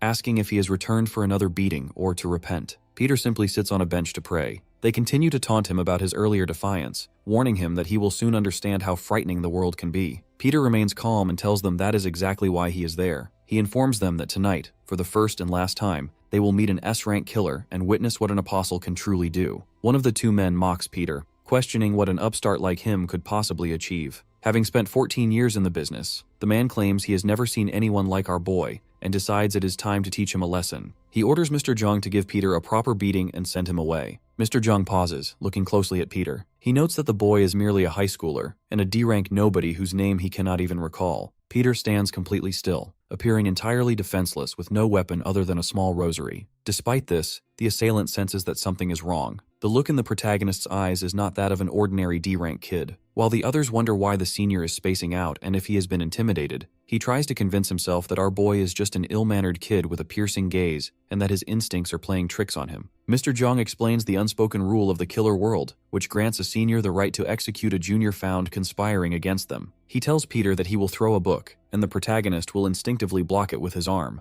Just as predicted, Peter blocks the book with his arm. The senior immediately strikes, assuming the protagonist is open. He expects our boy to bend over in pain after being hit, as human instinct dictates someone will naturally grab an injured area. However, the attacker reveals that his target was never the protagonist's side, but his eye. The attack is not ordinary. The rosary in Peter's hand breaks apart, and he uses the beads as a weapon, wrapping them around the assailant's neck and pulling with enough force to cause a deep cut. As the others watch in confusion, the senior stands frozen and trembling. He explains that he cannot continue because he feels as though he has already experienced this situation countless times. After decades of combat, he has developed an innate ability to sense a losing battle before even drawing his knife. Yet, this feeling of doom is unlike anything he has ever imagined. Overwhelmed by fear and a sudden desire to die, he apologizes and begs Peter for forgiveness, promising never to repeat his actions. Peter acknowledges that the ability to sense death is a basic skill for a killer, noting that the senior is quite capable in that regard. Meanwhile, the other man is shocked and cannot understand why Mr. Jong would allow himself to be intimidated by a kid. Jiwon arrives in a car with her dog and wonders what could have possibly gone wrong for the senior. She asks Peter why he picked a fight and warns him of the consequences if he gets caught. The protagonist remains calm, assuring her that will not happen. She realizes that the man Peter defeated was a B-rank killer, and the humiliation of losing to an 18-year-old high school student is something he will never be able to admit or overcome. She offers Peter a ride, but he ignores her and leaves on his motorcycle, leaving her frustrated after she followed him out of concern. The Dako brothers worry about how Mr. Lee will react when he discovers they lost their volunteer licenses. They imagine him scolding them and calling the licenses as valuable as their own lives. Just as they fear his reaction, a man approaches and offers to help, telling them the power of Christ compels him to be nice. Surprised, the brothers ask if he is looking for another fight, but the stranger tells them to stop pretending and hands them their licenses. The siblings are shocked and relieved. Biggie thanks him, admitting that he previously thought the man was a jerk. The stranger simply tells them to screw off. As he leaves, he thinks to himself that Peter still gives him goosebumps, while our boy stands nearby, looking through a student record book. Peter realizes he needs to return the volunteer license to Yuna, but he cannot find her. Later, Biggie and Junior are asked to show their cards. They refuse to show them to trainees, confidently claiming the actual killers they fought were much stronger. In the training room, Yuna practices alone while recalling the fight between Sangdo Park and Biggie. She remembers being called pathetic and realizes she achieved nothing during the battle. She believes that if she does not become stronger, she will only put her brother, Yujin, in danger. Peter enters and asks why she keeps calling herself pathetic before returning her volunteer license. Yuna insists she does not deserve it. The protagonist asks if her actions are driven by her brother and why she stays in a profession she feels unsuited for. When the girl tells him to stop because he knows nothing about her, Peter admits he knows a few things, including the fact that Yujin is not her biological brother. Shocked, she asks how he knows, and the protagonist asks her what happened between them. Yuna recalls her past, remembering when Yujin tried to spend time with her and called her family. She had rejected him, telling him he was not her real brother. She explains that she never truly had a family since being abandoned in a subway locker as a baby and brought to an orphanage. To avoid the pain of abandonment, she refused to form relationships and often wished she had died. She remembers being shot during a mission and bleeding heavily. The doctors refused to treat her because it was not worth the expense, but her brother begged them to save her. Yuna believes she should have died, but she wakes up in a hospital room, told by a doctor that her survival was a miracle. She learns that Yujin refused to leave her side and insisted on saving his sister even at the cost of his own life. When she finds him in the hospital, he is in critical condition, but still only cares about her well-being. She realizes she was wrong to push him away, and that he is the one person who truly cares for her. When she hears doctors complaining about the cost of his blood packs and suggesting they get rid of him, she begs them not to abandon him. She declares that she is his sister and vows to repay every penny of his treatment. Back in the present, Yuna realizes this was the moment she found a reason to live. She no longer cares about their lack of biological relation and vows to save him. Peter apologizes for being too nosy and prepares to leave, but the girl stops him. Recognizing him as the strongest person she has ever met, she asks the protagonist to help her become stronger. Peter questions if this is truly her standard approach to requesting a favor. Yuna feels a surge of embarrassment and tells herself to keep her cool, reminding herself that it was just a slip of the tongue. She tries again, formally asking him to become her teacher. When Peter asks if that is her idea of a serious request, she loses her patience, claiming she does not need a teacher because she has gotten this far on her own. Peter counters by mentioning he has been thinking about her on his way over, which prompts an immediate shift in her tone as she asks if he is finally agreeing to teach her. Though he admits the mere thought of taking her on gives him a headache, she tells him to stop complaining and help her get stronger. Peter begins by listing her flaws: poor physical strength, low stamina, a short temper, and a tendency to get overwhelmed. He notes that she possesses nearly every weakness a killer could have. Offended, she asks if he is calling her a bad person. Instead, he explains that despite those drawbacks, her eyes are perfectly suited for killing. He points out that from start to finish, she never averts her gaze from a fight. As she thinks back to her experiences, including the battles involving the Dako brothers and her encounter with Sangdo Park, she realizes he is right. she subconsciously memorizes every movement she sees. Peter compares her vision to that of legendary baseball players, noting that her ability to track minute details in high-speed combat exceeds even theirs. He admits he was genuinely surprised when she tracked Sang-do's finger movements during their fight. When she asks why he is suddenly handing out compliments, he simply states, "It is the truth." He tells her he knows of a weapon that can turn her weaknesses into strengths and allow her to defeat any opponent. As he holds out his hand, an object begins to glow. The narrative shifts to the Dako brothers, who are busy smelling their earnings, noting that D-rank killers make $1,000,001 weekly. They speculate that apostles must earn at least 10 times that, though they acknowledge that money is mostly irrelevant to those who can get whatever they want. They discuss buying new headphones, while Peter wonders where Yuna is. The brothers explain she is likely at her part-time job, which surprises Peter, as she has been working there for nearly 2 weeks cleaning up blood and gore after missions. They admire her mental fortitude, noting that they find the work too gruesome to handle. They also speculate on her finances, with one suggesting she spends it all on food because she has the appetite of a beast, while the other claims she saves by eating free school lunches. Peter ignores their chatter, convinced that something involving Yujin is forcing her to stay silent about her money. A message from Yuna arrives, asking them to bring a scarf despite the spring warmth. They arrive at a freezing 20-degree below zero factory, where Yuna reveals she is there to train with the glowing weapon Peter showed her, a rope dart. Peter explains that this traditional wushu weapon becomes more destructive with speed and spinning momentum, making the user's next strike unpredictable. The brothers dismiss it as a toy compared to guns, but Yuna proves them wrong by launching the dart straight through a thick block of ice. Even after she shreds multiple blocks with a single swing, they remain skeptical until they see the results and scramble to look up the price of the weapon. Yuna tells them to whisper if they want to be secretive. The factory owner, Bingsu Park, approaches and notes that while many killers train here, he has never seen anyone leave a place in such shambles. He mentions that Peter paid $1,000,001 for the ice 3 hours ago, and hands her an ointment for the scars on her hands. As she leaves, Yuna struggles to draft a message to Peter and ends up calling him instead. She awkwardly asks what is on the lunch menu, and he tells her that spicy pork and strawberries are being served. Before hanging up, he congratulates her on finding her true weapon. Back at the factory, the brothers try to practice with the dart, realizing that Yuna's ability to curve her throws comes from raw talent, whereas others would need years of practice. As Peter walks away, he reflects on how she has finally found her strength and notes a special entry in her student records about previous training with a rope dart master. The scene concludes with a battered Sang-do Park standing amidst a sea of defeated killers, shouting that none of the lower-ranked fighters can take him down. A mysterious figure calmly walks toward him, picking up the weapon Sang-do dropped. He suggests they play a game and asks if Sang-do, the killer who almost reached S rank, has what it takes to defeat a real apostle. The former fighter stares in shock, realizing who is standing before him. A little girl cries on the floor inside Seoul Yongguang General Hospital because she is terrified of injections. The Dako brothers tease her, calling her a scared little chicken who still has a lot of growing up to do, and they even ask the nurse if she can just be put under anesthesia instead.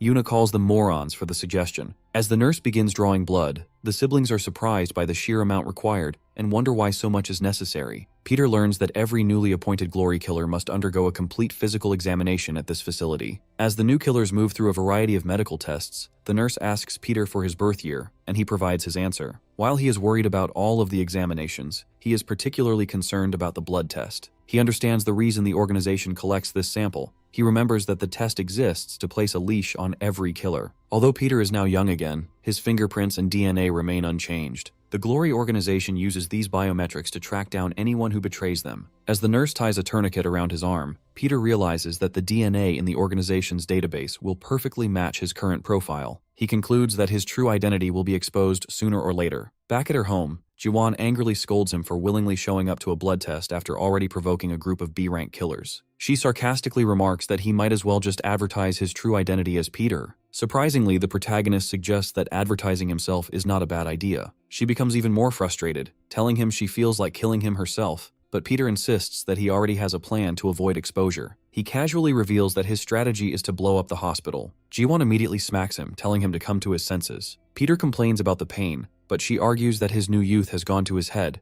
asking if he even understands what kind of place the hospital is. Peter acknowledges that it is one of the Glory Club's largest facilities. Seoul Yongguang General Hospital is the largest hospital in Korea operated by the organization. While it appears ordinary from the outside, it secretly serves killers by disposing of bodies, concealing assassinations as medical accidents, and carrying out illegal operations. The protagonist realizes the hospital's data center undoubtedly stores his DNA, so destroying it is his only option. Jiwon points out that even if he reaches the hospital, he must still face the person guarding it. The scene shifts to a man sitting in front of a large monitor. Known by the codename Nathaniel, He was once a genius doctor viewed as a blessing from heaven, but he disappeared following a mysterious medical incident 4 years earlier in Rio de Janeiro. During that incident, police officers discovered bodies hanging from ropes across the street, which they initially mistook for a prank. The victims were all members of local gangs, and as the remaining groups turned on each other, the police captain saw an opportunity to wipe them out, ordering his men to use lethal force. A soldier at the scene smells gunpowder and realizes a gunfight recently occurred. As the squad approaches, they find the gunmen inside horribly mangled, their bodies twisted in ways that suggest they were not fought by a human. When a soldier suggests retreating, a hand reaches out and drags Sergeant Fernando away. The captain realizes it is an ambush and calls for backup, but soon the area falls silent, filled with blood and smoke. The remaining soldiers look up to find the corpses hanging from the ceiling, their heads removed and their necks attached to the ceiling itself. A mysterious figure moves among the bodies, demanding a stronger opponent. The soldiers open fire, but the bullets accomplish nothing. In a single day, the 6 gangs that ruled Rio for 30 years and the elite military police were completely wiped out. Back in the present at Ji-won's home, she asks if Peter found anything useful in the secret Rio government documents she obtained. The protagonist studies the files and doubts a normal human could break a gun with sheer strength. She reminds him that the hospital hides a monster just like that,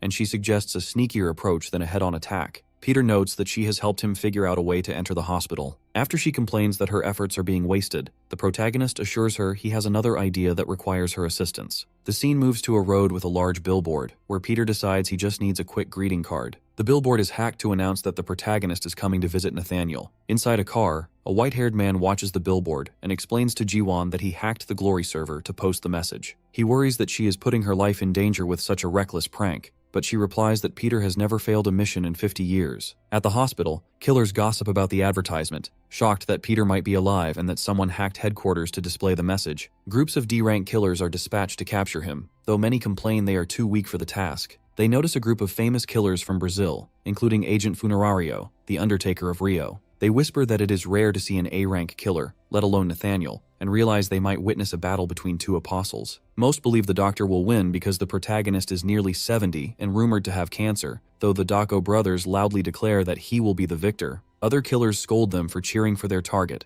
noting that the protagonist will never leave the hospital alive. As they talk, Peter quietly appears behind the brothers. Outside the hospital, an officer addresses the gathered killers. He instructs them not to engage Peter directly but to approach him respectfully as a senior killer. Once close, they are to use their issued tranquilizers. He warns that the protagonist can bring down an elephant in under 3 seconds and orders them to press the nearest emergency button as soon as they spot him, so an A-rank backup can be dispatched. After the instructions are given, the killers scatter to begin the operation, and Peter watches it all, thinking the situation is going to be fun. Several men gather in a hot pool with a mysterious man who bears a large queen and masked tattoo on his back. They discuss the implications of Peter declaring war. One man mentions that the war declaration has everyone worried about Glory's future, and notes that people are already questioning the new boss's fitness for the position. Another man expresses deep anxiety, noting that they should never have messed with Peter under the guise of trimming the fat. He points out that Peter is currently untraceable and could strike and destroy everything at any moment. Someone asks Yunchang if he truly understands how relentless Peter can be. Another man advises him to patch things up while he still can, urging the subordinate to give up if he cannot handle the situation, rather than dragging everyone else down with him. The mysterious man apologizes for not thinking things through and promises to handle the situation appropriately from now on. He mutters to himself that people were nice to him for only a split second before deciding they could walk all over him. After becoming the army chief of staff, he feels they should have realized it was time to step down,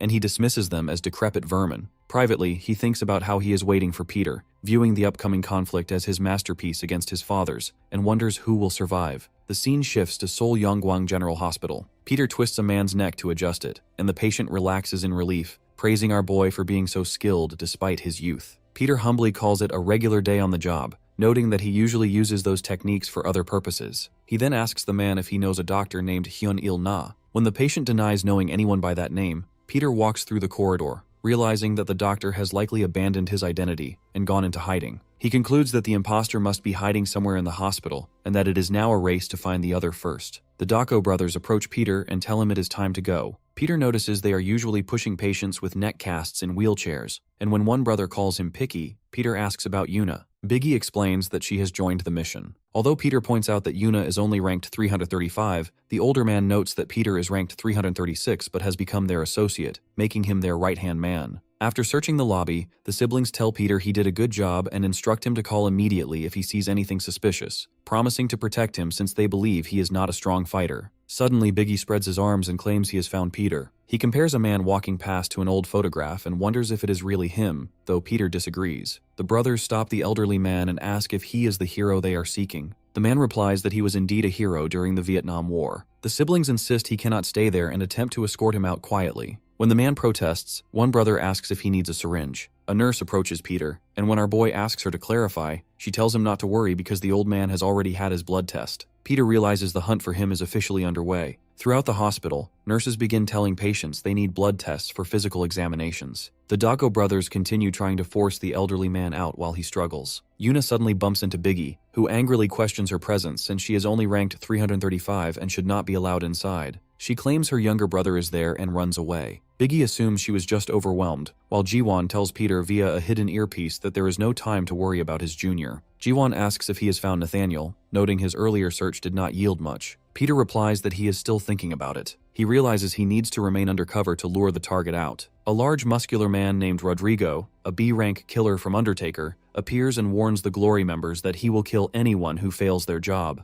Peter introduces himself as Sungu Kim, a D-rank Glory member, and says he will pass through quietly. The protagonist realizes that since the target refuses to show himself, he must use bait to lure him out. Jiwon agrees to head in and prepare her team for a warm-up. Peter, now disguised as a male nurse, enters the operating room. Rodrigo asks who he is, and the protagonist says he is a D-rank killer in charge of surgical duties. The assassin orders the other Glory member to find Peter, but the protagonist remarks that he is looking for an enraged Nathaniel to make things easier. Angered, the killer says a D-rank has no right to speak that name. Peter notes that there is only one reason a killer asks about a target's whereabouts, which is to kill them. They begin to fight, and the B-rank fighter notes the timing is perfect. Elsewhere, an assistant shows a doctor live footage of Peter fighting the killer in the operating room. The physician counts to 10 and watches in shock as Peter defeats the B-rank killer. Realizing the protagonist is truly inside, the doctor asks where he went. The assistant explains that security recordings are being deleted in real time, and that they lack the technology to stop it, begging the employer to spare him.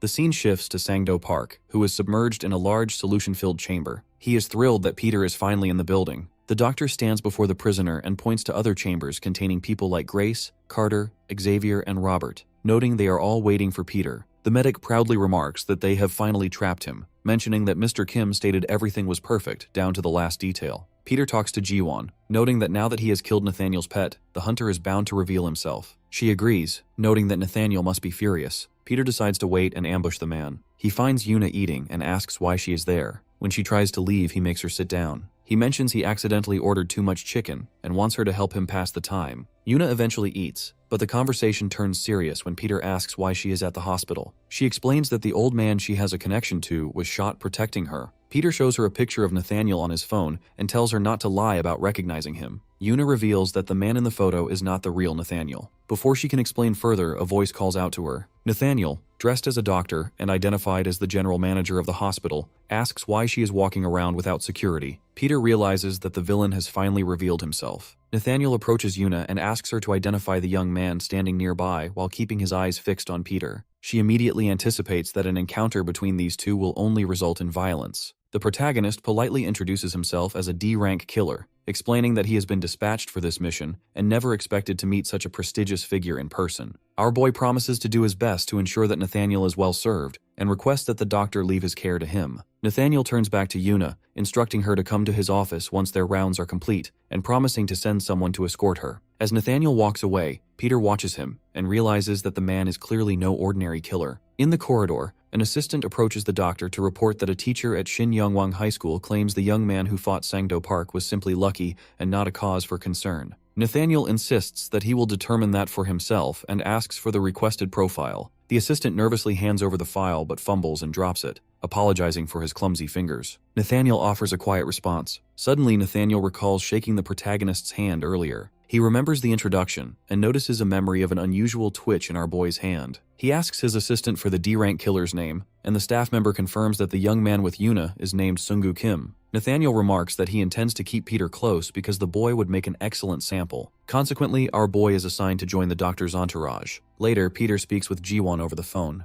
The ally insists that he finish his mission and leave immediately, unable to fathom why he would accept a position in the entourage. The protagonist suggests that it sounds like fun, noting that despite Nathaniel knowing an intruder is in the hospital, the doctor still cannot locate him. Ji-won grips her juice box so tightly that it spills, and she angrily demands to know what is wrong with him. She warns that if he is caught, everyone will die. Our boy admits he does not yet know what the entourage truly entails, but he expects to find out soon. He hangs up and returns to playing chess with a young girl. The protagonist excitedly praises her as a chess queen and asks for another game, though someone nearby notes that Peter was only going easy on her. A staff member hands Peter a key card marked AWAR-036, which grants access to every room in the hospital. He congratulates the protagonist for landing the position, explaining that the doctor rarely adds anyone to his inner circle. The employee outlines 3 strict rules. Our boy must never speak unless spoken to first, never question the doctor's actions, and never refuse an act of kindness. Peter wonders what kind of kindness could cause such nervousness among the staff. The assistant leads Peter to a room, telling him that the doctor dislikes waiting. Upon entering, Nathaniel notes that our boy has arrived at the perfect time. The doctor stands surrounded by the Undertakers of Rio, a squad of elite soldiers from Brazil consisting of numerous A-rank and B-rank killers.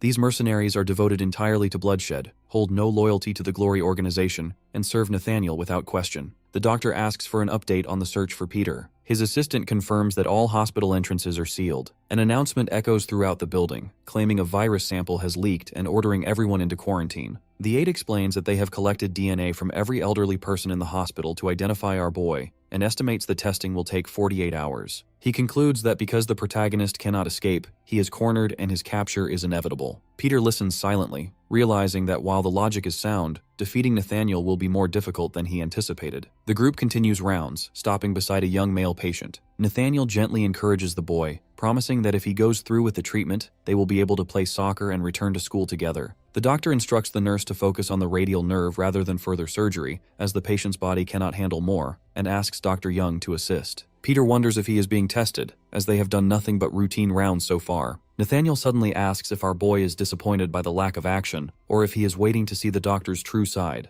The protagonist claims he is not disappointed, but Nathaniel calls him a liar and invites him to follow him to see something else. They descend into an area that does not appear on any hospital maps. Following a light at the end of a passage, they reach a secured door. Nathaniel uses his keycard to open it, revealing a hidden underground laboratory filled with massive chambers containing human test subjects. Peter finds the sight disgusting, while the doctor proudly calls this the place where his dreams become reality. Nathaniel claims that Charles Darwin was wrong, and that evolution is not a matter of nature or coincidence, but a process he personally controls. He explains that he eliminates the weak and cultivates the strong, which is why he is interested in our boy. Alarms suddenly trigger, warning that a test specimen has escaped and reached State 4. As the creature flees toward the exit, security forces fire paralysis needles while warning that the surface gates will be sealed. As a countdown reaches 0 and the gate begins to close, Nathaniel's hand bursts through the wall, grabbing the specimen by the face and stopping it instantly. The doctor calmly scolds the creature for interrupting his conversation. Returning his attention to Peter, Nathaniel explains that he captures strong individuals to strip away their humanity and study them. He claims to have dissected every muscle and cell himself. The doctor tells the protagonist that he sees great potential in him and wants to make him the embodiment of his vision,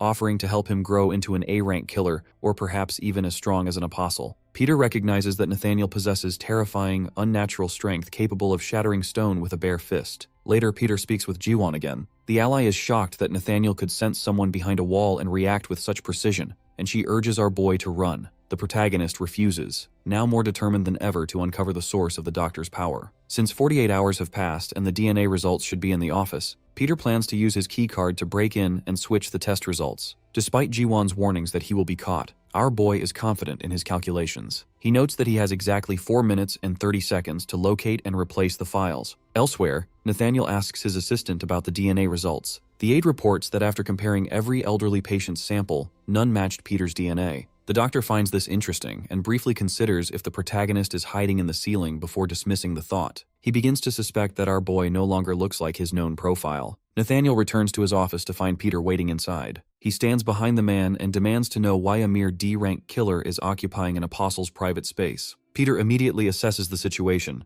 noting that according to his calculations, the former was not scheduled to return for another 30 seconds. This early arrival suggests that his previous kindness and the tour of the secret laboratory were likely a calculated trap intended to make the protagonist drop his guard. He realizes the doctor must have been suspicious of him all along. Nathaniel repeats that he expects an explanation for the protagonist's presence. Peter claims he was only there to deliver documents requested by Dr. Hong and makes as if to leave. The doctor grabs his shoulder, noting that the protagonist has already rummaged through the files. He questions why the protagonist was so interested in the elderly patient's blood samples if he truly did not know where they were kept. He warns that if the protagonist cannot justify his actions, there is only one logical conclusion. He asserts that while words or appearances can be disguised, DNA is the one thing that can never be hidden. Peter realizes the doc is speaking about him. He maintains his composure, suggesting that since the target has not been found, he assumed the individual was still in the hospital using a different appearance. He mentions having searched records of patients who recently underwent plastic surgery for a match,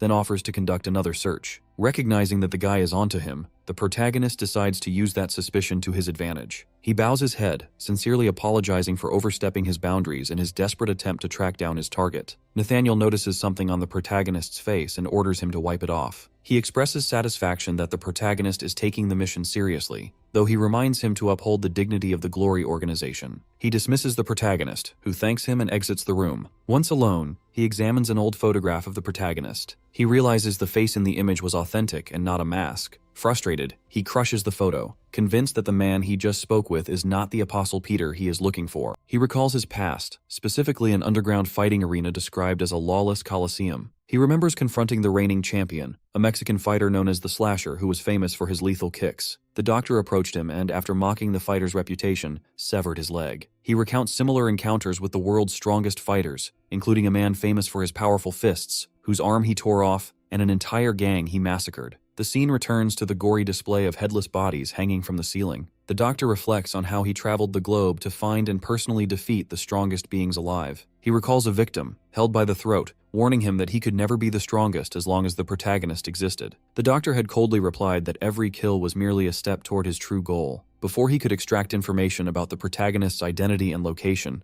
the man died. Returning to the present, Nathaniel looks at the photograph and concludes that whoever saw the protagonist last must know his whereabouts. He calls his assistant and orders him to bring Yuna to his office. Elsewhere, Yuna is speaking with the Dako brothers, who question how a low-ranking killer like her was assigned to such a critical mission. She jokes that they should act like sick patients if they are going to play the part. They mention seeing her enter the doctor's office earlier. A muscular man approaches and informs Yuna that the doctor wants to see her immediately. When she hesitates, the man asks if she is challenging his orders. The brothers are shocked to see an A-rank member of the Undertakers serving as her escort. Yuna enters the office where Nathaniel sits with the protagonist's photograph on his desk. He remarks on her survival in multiple encounters involving the protagonist, noting that even other patients rarely kill each other, yet she has survived both an impulse attack and a confrontation with a high-ranking killer like Sang-do Park. The doctor asserts that the apostles have concluded the protagonist has been helping her. He accuses her of acting as a spy and asks what she could have possibly offered him in return. When Yuna reacts with anger, he ignores her frustration and brings up her younger brother, Yujin, who suffers from hemophilia and has less than 3 years to live. He offers her a life-saving serum worth 4.5 billion won developed at the hospital. He instructs her to tell the protagonist that he will be waiting under the hospital lobby's clock tower at 2:00 p.m. on the 24th. He explains this will be an easy way to trap the protagonist and reminds her that she could never afford the cure on her own. He tells her she will save her brother while he captures his target. He hands her a prescription and, without warning, violently breaks her wrist, stating that the hospital does not admit healthy people. He warns her that if she refuses, Yujin will be the next to suffer. He tells her he will see her during his next round and leaves. Alone in her room, Yuna realizes the danger she is in. If the truth is revealed, Nathaniel will kill her, Yujin, and the protagonist. The protagonist suddenly enters the room and tells her it is time for her injection. He turns on the television to watch a singing contest. When Yuna demands he leave, he says this is his way of repaying her for saving his life. He mocks her for trying to chase him away and asks if she is doing it because of the doctor. He taps her broken wrist with the remote, noting that he did not inflict that injury and asking who did. Yuna hesitates, then asks what his plans are for the 24th. When he asks why she wants to know, she tells him to meet her under the clock tower at 2 p.m. on that day. She insists he simply do as she says, viewing it as the only option available to her. After he agrees and leaves, she cries while looking at a photo of her brother, praying she's making the right choice. Nathaniel, meanwhile, eagerly anticipates the 24th, believing it is the day the protagonist will finally come for him. He contacts Yuna through her earbuds to ask where the target is. She replies that the protagonist should be arriving at that very moment. The protagonist walks down the corridor toward the lobby as the clock approaches 2 p.m., and the doctor impatiently urges him to hurry. Yuna chats with Yujin over the phone. He notices 3 men in her profile picture and asks if she has a boyfriend. She clarifies that they are just friends, which surprises him, as he was unaware she had friends at all. He points out that the man in the center is quite handsome, and jokingly asks if she likes him. When she insists he is just a friend, he teases her about sounding jealous, and mentions his desire to play soccer with the man. He then expresses his wish to watch the World Cup in 3 years and cheer for their country. Yuna immediately promises to take him and starts booking their plane tickets. Although Yujin is initially excited about the prospect of their first trip abroad, he suddenly retracts his enthusiasm, claiming he is afraid of airplanes. She brushes off his hesitation, but he eventually admits he is actually worried about the cost. She tells him to stop worrying about money because she has everything under control, and she urges him to simply look forward to the event. She then informs Yujin that a doctor has developed a remarkable cure that can restore his health with just 1 drop. While he is skeptical, she encourages him to remain optimistic. He expresses his gratitude for having a sister like her, and after she jokingly tells him to stop being dramatic and admits she is tired, they say goodnight and end the call. As she hangs up, the phone slips from her hand, and the impact sends waves of intense pain through her fractured wrist. She tells herself that this is the best she can do, and that she has no other choice. Yuna thinks about Peter and wonders if he is on his way, silently begging our boy to keep his promise to meet at 2 o'clock. She recalls their earlier conversation when she directed him to the clock tower in the park rather than the hospital lobby, warning him that anywhere else would lead him into danger. Peter had agreed, and as she watches him arrive and check the clock, she realizes the gravity of the situation. She knows that because Peter killed the apostle, he is in grave danger. Seeing the hospital lobby filled with armed individuals stationed at every corner, she realizes that even someone as strong as Peter is in over his head, and she silently prays for him to run away. She reflects on her decision to send him to the park to avoid the trap. As she monitors the lobby, she thinks about Sungu, who had unexpectedly entered her life. Despite her initial suspicions, he was the first person to show her the joy of sharing a meal and the comfort of companionship. He supported her through difficult times and helped her discover her own strength, and she knows she could never betray him. Nathaniel approaches Yuna and asks for an update. Startled, she lies and claims she has not heard from Peter since that day. She apologizes, explaining that she only lied because she wanted to secure the promised cure for her brother. She begs Nathaniel to let her work for him, promising to perform any task, including cleaning, and insists she has been training to become his best worker. Nathaniel notes that since she failed to bring Peter to him, she is no longer useful. He breaks his cane, mocks her training as pathetic, and orders his men to bring in the next person. Suddenly, a fire alarm erupts throughout the hospital, triggering a frantic evacuation. Biggie moves away in his wheelchair while Junior asks about their mission, prompting the former to prioritize the target. A loud crash draws everyone's attention, and Nathaniel questions the legitimacy of the fire since there is no smell of smoke. Yuna wonders if Peter has arrived as a sudden sense of anticipation takes hold. Peter walks over to Yuna and confirms he is by her side. When she expresses shock at his presence, he reminds her of their appointment at the clock tower. He explains that since the hospital staff and patients would have evacuated due to the fire alarm, anyone still present must be a killer hunting him. Nathaniel reveals he knew something was happening between them and questions if Peter believes he can challenge the Undertakers of Rio alone. Nathaniel explains the history of his organization, describing a poverty-stricken village in Rio where life is cheap and the average lifespan is only 16 years. He recounts how a man once begged for his and his child's lives before being executed by gang members. Because the area is filled with corpses, it became known as the City of Funerals, a place where only the strongest survive. He explains that the Undertakers of Rio control all illegal activities in the region, and boasts that hundreds of their strongest members are currently present in the hospital. Nathaniel smiles at Peter, claiming he sees great potential in him, and compares the protagonist to a tiger cub that could grow into a powerful predator under his mentorship. He tells Peter to stop playing the hero for his classmate, and invites him to join his ranks to become stronger. When Peter simply shrugs, Nathaniel coldly acknowledges that the protagonist has chosen his path. 2 members, Raffalo and a B-rank fighter named Sao Paulo, charge at Peter. Without moving from his spot, the protagonist pulls out a pen and strikes both attackers with precise blows to their vital points, causing them to collapse instantly. As everyone, including Yuna, watches in shock, Nathaniel realizes that Peter successfully eliminated his opponents without even looking at them. The protagonist turns his gaze toward the doctor and asks if he still views him the same way. Nathaniel asks Peter if he knows how long it takes for someone to die. He says it takes 1 minute and 12 seconds if an artery is cut,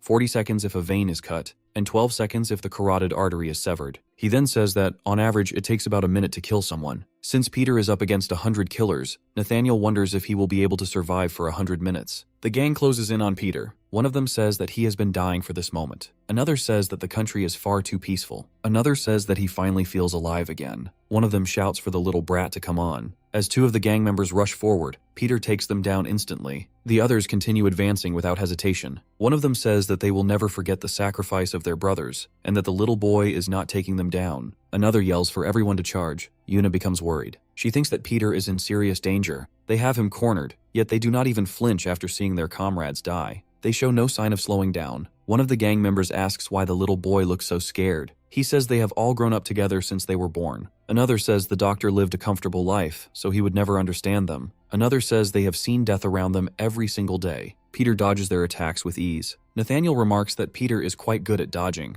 He says that being swift is impressive, but dodging alone will not get him anywhere. He points out that Sungu has run out of escape routes, with dozens of killers blocking every path, and asks what he plans to do now. Peter calmly says that there is no doubt he is outnumbered, but honestly, that only makes things better for him. The gang members become confused and wonder what he is doing. Peter grabs a fire hose. A powerful stream of water suddenly blasts out. He asks why they look so frightened and says that he is only getting started. The force of the water knocks the gang members off their feet, sending them crashing to the ground. Water continues dripping from the fire hose. Peter remarks that the slip and slide is probably enough for now. The gang members struggle to get back up. Nathaniel admits that using the fire hose was clever, but says it cannot actually kill anyone. One of the gang members asks if Peter really thought that would be enough to stop them. Peter glances at the defibrillator nearby. He picks up its 2 shock paddles and rubs them together, making it clear that he is only getting started and that it is time to make his move. He thrusts the defibrillator paddles into the water. The electric current instantly spreads through the water, electrocuting everyone standing in it. The gang members are struck by the electric shock and collapse to the ground one after another. Water continues dripping across the flooded floor. Nathaniel admits that Peter continues to impress him. He realizes that the protagonist deliberately lures everyone into one corner of the room so he can use the fire hose, then follows it up with a defibrillator to electrocute them. He thinks that our boy is full of surprises. Nathaniel takes back what he said earlier about it taking 100 minutes. He points out that the protagonist has already taken down half of them and still has an entire hall full of enemies left. Peter thinks that Nathaniel expected it to take him nearly 2 hours to defeat them all, but he is not so sure about that. Peter notices a medical chart nearby and picks it up. The remaining gang members wonder what he is writing. Peter marks the chart and throws it toward them. The gang members see it and wonder what it is. The chart shows a human body from the front, back, left, and right sides, with red cross marks indicating vital points. Peter demonstrates that they do not even recognize an autopsy chart, despite calling themselves hospital personnel. He explains that a stab to the carotid artery causes massive bleeding, and that the same cause of death will soon appear on all of their autopsy reports. As he finishes, he hurls his pen toward them. One of the gang members realizes that they have underestimated him and that it is already too late. Peter charges at the remaining members with nothing but his pen. He rapidly strikes one fighter after another, taking them down in quick succession. The gang members are sent crashing backward as they fall one after another. Watching the entire fight, Yuna remembers the stories she has always heard about the strongest man in the world. He is spoken of as a legend by everyone around her. However, the legend is nothing like the heroic stories she has heard. He appears to be nothing more than an ordinary old man and a tenacious fighter. He does not resemble the legendary killer who supposedly fought thousands of enemies alone. She realizes that not every rumor can be believed. But if the rumors are true, and this is what Peter is really like, then she understands that this must be exactly what everyone else witnessed. After the 100 fighters are defeated, Nathaniel praises Peter. He remarks that choosing him was the right decision, and that it took our boy only 30 minutes to defeat 100 men. Peter makes it clear that he is still not finished. Nathaniel becomes confused. Peter points out that Nathaniel is still alive. He asks whether the antagonist is going to come to him, or if he should go to him instead. Nathaniel leaps down from above. The impact cracks the floor beneath his feet. A sinister smile spreads across his face, and a dangerous gleam appears in his eyes as he makes it clear that Peter already knows his answer. Nathaniel watches Peter with deep suspicion, struggling to comprehend how someone so young can display such immense skill. He briefly wonders if the young man is a professional killer from abroad, but he quickly dismisses the idea due to Peter's youth. The protagonist counters this by noting that he has his own curiosities, observing that people who lack confidence often feel the need to talk the most. He offers a smile, reminding his opponent that there is a very thin line between confidence and arrogance. Nathaniel lunges forward with incredible speed. Although Peter manages to block the strike, the sheer force behind the blow launches him into the air. While he is airborne, the protagonist is stunned by the doctor's overwhelming strength and questions whether his opponent is even human. As he lands and slides backward, he acknowledges that the situation has become dire. Watching from nearby, Yuna is shocked to see Peter thrown back despite his defensive stance, and she begins to worry about the true extent of the assailant's power. She realizes that the protagonist has already pushed himself to the limit after fighting 100 killers, and she fears he will lose if the battle continues this way. Her voice rises in desperation as she screams for him to dodge. Nathaniel picks up 2 nearby corpses and asks if our protagonist is already exhausted, mockingly claiming that the fun has only just begun. He hurls the bodies at Peter, telling him that fatigue is no excuse for failing to defend himself. The protagonist avoids the bodies and rushes toward his opponent, but Nathaniel suddenly swats him away with a single hand, sending him crashing into a wall. Peter is left reeling, having never witnessed such raw power in a human before, and he desperately wonders about the source of the doctor's strength. Tears stream down Yuna's face as she cries out for him. She watches in horror, convinced that Peter is going to die. Eventually, he slams him into an elevator and hits the button, sending them both plunging downward.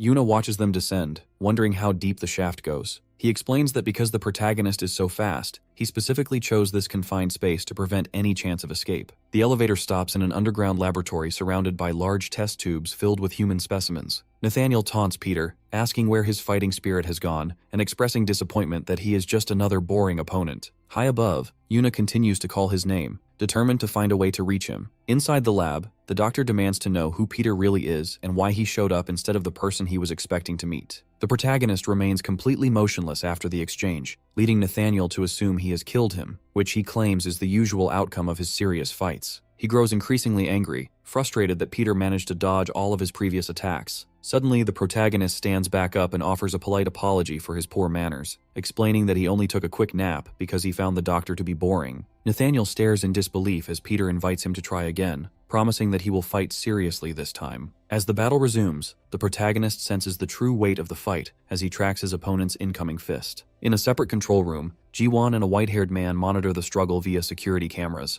The man expresses surprise that Peter is being overwhelmed, but she remains calm. When asked why, she recalls a story about the protagonist from 55 years ago. A flashback reveals a group of young students gathered around an instructor who asks them to define the true source of strength. While other students offer answers like calm decision-making, weapon skills, technique, or physical power, Peter focuses on a technique capable of killing anyone. The instructor leads them to a massive boulder and tells them to break it. When the students complain that the task is impossible, the protagonist criticizes their footwork, noting that they cannot expect to shatter the rock if they cannot even move correctly. While the other students give up, Peter stays behind, striking the boulder for an entire month. When the others return, they mock him for his failure, but they soon fall silent when they realize the original boulder has been completely shattered into countless pieces. Back in the present, Nathaniel asks if Peter knows the limits of human power, citing that even the world's strongest lifter is no match for him. He questions if the protagonist is truly human or if he has received some kind of blessing. Peter asks if he has ever been hit by a car, and before he can respond, the protagonist lands a massive blow that sends him flying across the laboratory. As Nathaniel crashes into a thick storage capsule, the white-haired man watches the monitors, noting that surviving such an impact will be difficult. However, the doctor slowly climbs to his feet. He tells Peter that he will not understand why he is still alive or why the protagonist's own hand is now covered in wounds from the impact. Peter looks down to see his hand injured, and Nathaniel reminds him that he dictates the evolution of humanity. As he removes his shirt, his altered physical state is revealed, and the protagonist realizes that his opponent has turned himself into a monster. The doctor proudly declares that his transformation is the result of his evolutionary legacy. Nathaniel stares at Peter, questioning why he looks so shocked. Peter, however, thinks his opponent has completely lost his mind, wondering what exactly the doctor has done to his own body. He offers an explanation, asking if Peter has ever heard of anti-fragility. He claims that because he cannot be killed, every bit of pain he suffers only makes him stronger. As his muscles tear and recover, his body becomes even sturdier. He explains that he has developed a revolutionary drug to drastically reduce his recovery time, creating a cycle where more pain leads to greater power. He asks if Peter understands the implications. As he strides toward our protagonist, he declares that Peter's chances of defeating him are essentially zero. When his hand clamps around his neck, Peter realizes one wrong move means death. He smashes him into the floor, sending dust flying everywhere, and boasts that no one has ever survived his grip. Suddenly, Peter's voice cuts through the air, congratulating him. He pauses, recalling the moment he caught Peter. He is certain he had him by the throat. He realizes with shock that in just 0.1 seconds, Peter had used his hand to create an opening and escape the chokehold. He is stunned, thinking that no ordinary human possesses reflexes that fast. Peter, meanwhile, feels the burning pain in his hand from that brief contact. Flashbacks of Nathaniel crushing an escaped specimen's head through a wall race through his mind, leading him to one conclusion. If the opponent catches him with both hands, he is dead. He demands that Peter show him more. A chart of Peter's abilities flashes on screen, listing strength, combat skill, willpower, intelligence, speed, and stamina. He concedes that Peter's stats belong to an A-rank killer and arguably surpass an ordinary A rank, yet he maintains that Peter has failed to defeat him because he has been constantly evolving throughout the fight. He offers one final chance for Peter to beg like a dog, otherwise he threatens to tear him apart piece by piece. When Peter raises his hand, the doctor mistakenly believes his opponent has begun to understand his vision. Inside the security room, a white-haired man watches the monitors and notes that if Peter surrenders, they may have to abandon him to avoid exposure. He claims that from the first moment he saw him, he knew Peter was different. Peter responds calmly, saying that enough is enough, it is time to try a different approach. He tells Nathaniel that his obsession with strength has completely clouded his judgment. When he asks what he is doing, Peter replies that there is only one way to deal with a child throwing a tantrum: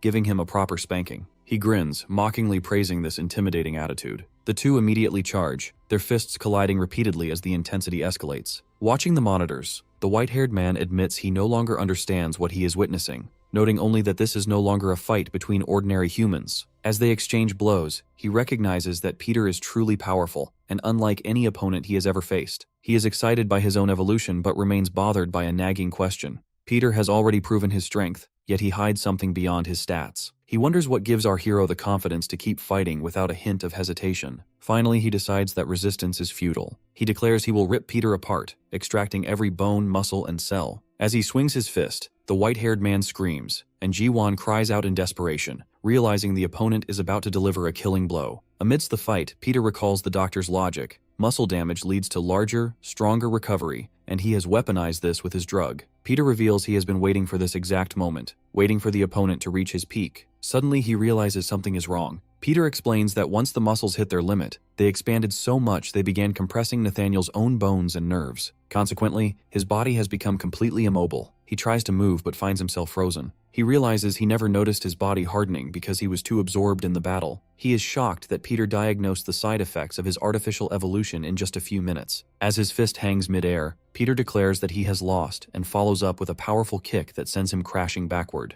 He thinks of the lives he took and the pain he endured to transform into the perfect human. He cannot accept dying at the hands of a mere boy, so he reaches for his final option. He knows the drug in his hidden capsule will melt his muscles but transform him into the ultimate living organism. He swallows it, warning Peter that he deserves to witness the final stage of evolution and that they will both die in 3 minutes. As they clash again, his thoughts race. Even with his fists at maximum power, Peter reads every movement with ease. It feels as if he is fighting an army, not one person. He finally understands the missing piece. The wall separating them is experience. He cannot fathom how someone so young could possess such overwhelming combat history. Peter reminds him of the one man he spent his life trying to surpass, the strongest, godlike man in the world. As the battle draws to a close, a chilling thought occurs to him. Is this actually Apostle Peter? Nathaniel's memories drift back to the year 2002. Inside the Grand Hall of the Glory Club, portraits line the walls as doctors gather to take their solemn oath. They swear to volunteer for mankind, maintaining their medical conscience and dignity regardless of any personal harm. One observer finds the display incredible, while another doubts such a thing is truly possible. A woman explains that these are representatives at the entrance ceremony of the Divine Honor Medical University. Among them is a young Nathaniel, then known by his real name, Na-yeon-il. Though recognized as a genius who entered medical school at age 13, he feels no happiness. The scene shifts to August 1994, inside a pediatric ward. Children gather around a man dressed as Santa Claus, asking for presents. Na-yeon-il lies on a hospital bed, attached to medical drips. When someone suggests he should also receive a gift, the patient reflects on his existence. He believes his frail birth was a choice made by God, and he wonders about the purpose behind being born so weak. A television program about evolution plays, showing a creature shedding its old shell to grow stronger. Seeing this, the boy wonders if God is instructing him to do the same. Because humans cannot naturally evolve like animals, he decides he will become the person to achieve that impossible feat. By the year 2012, a patient who was shot and went into cardiac arrest is rushed into the hospital. Junior doctors and nurses prepare for emergency heart surgery, whispering about the patient being a serial killer. The junior doctor wonders why anyone would treat such a person, but the nurse remarks that the willingness to treat him is what makes the surgeons amazing. The operation is performed by Na-yeon-il. During the surgery, the lead doctor finds the moral fuss surrounding the patient strange, as he views it as mere work. Yet, his heart beats faster than ever before. He realizes the patient possesses an incredibly strong body and becomes fascinated, curious about the difference between himself and this man. He fights the urge to explore that power, reminding himself of his duty to preserve mankind. He tries to convince himself that his existence is a blessing, but another thought takes hold. He believes that poorly made humans hinder evolution and that he should take the lead. It is time for him to shed his own skin. He is tired of being weak and wants to know what it feels like to possess such strength.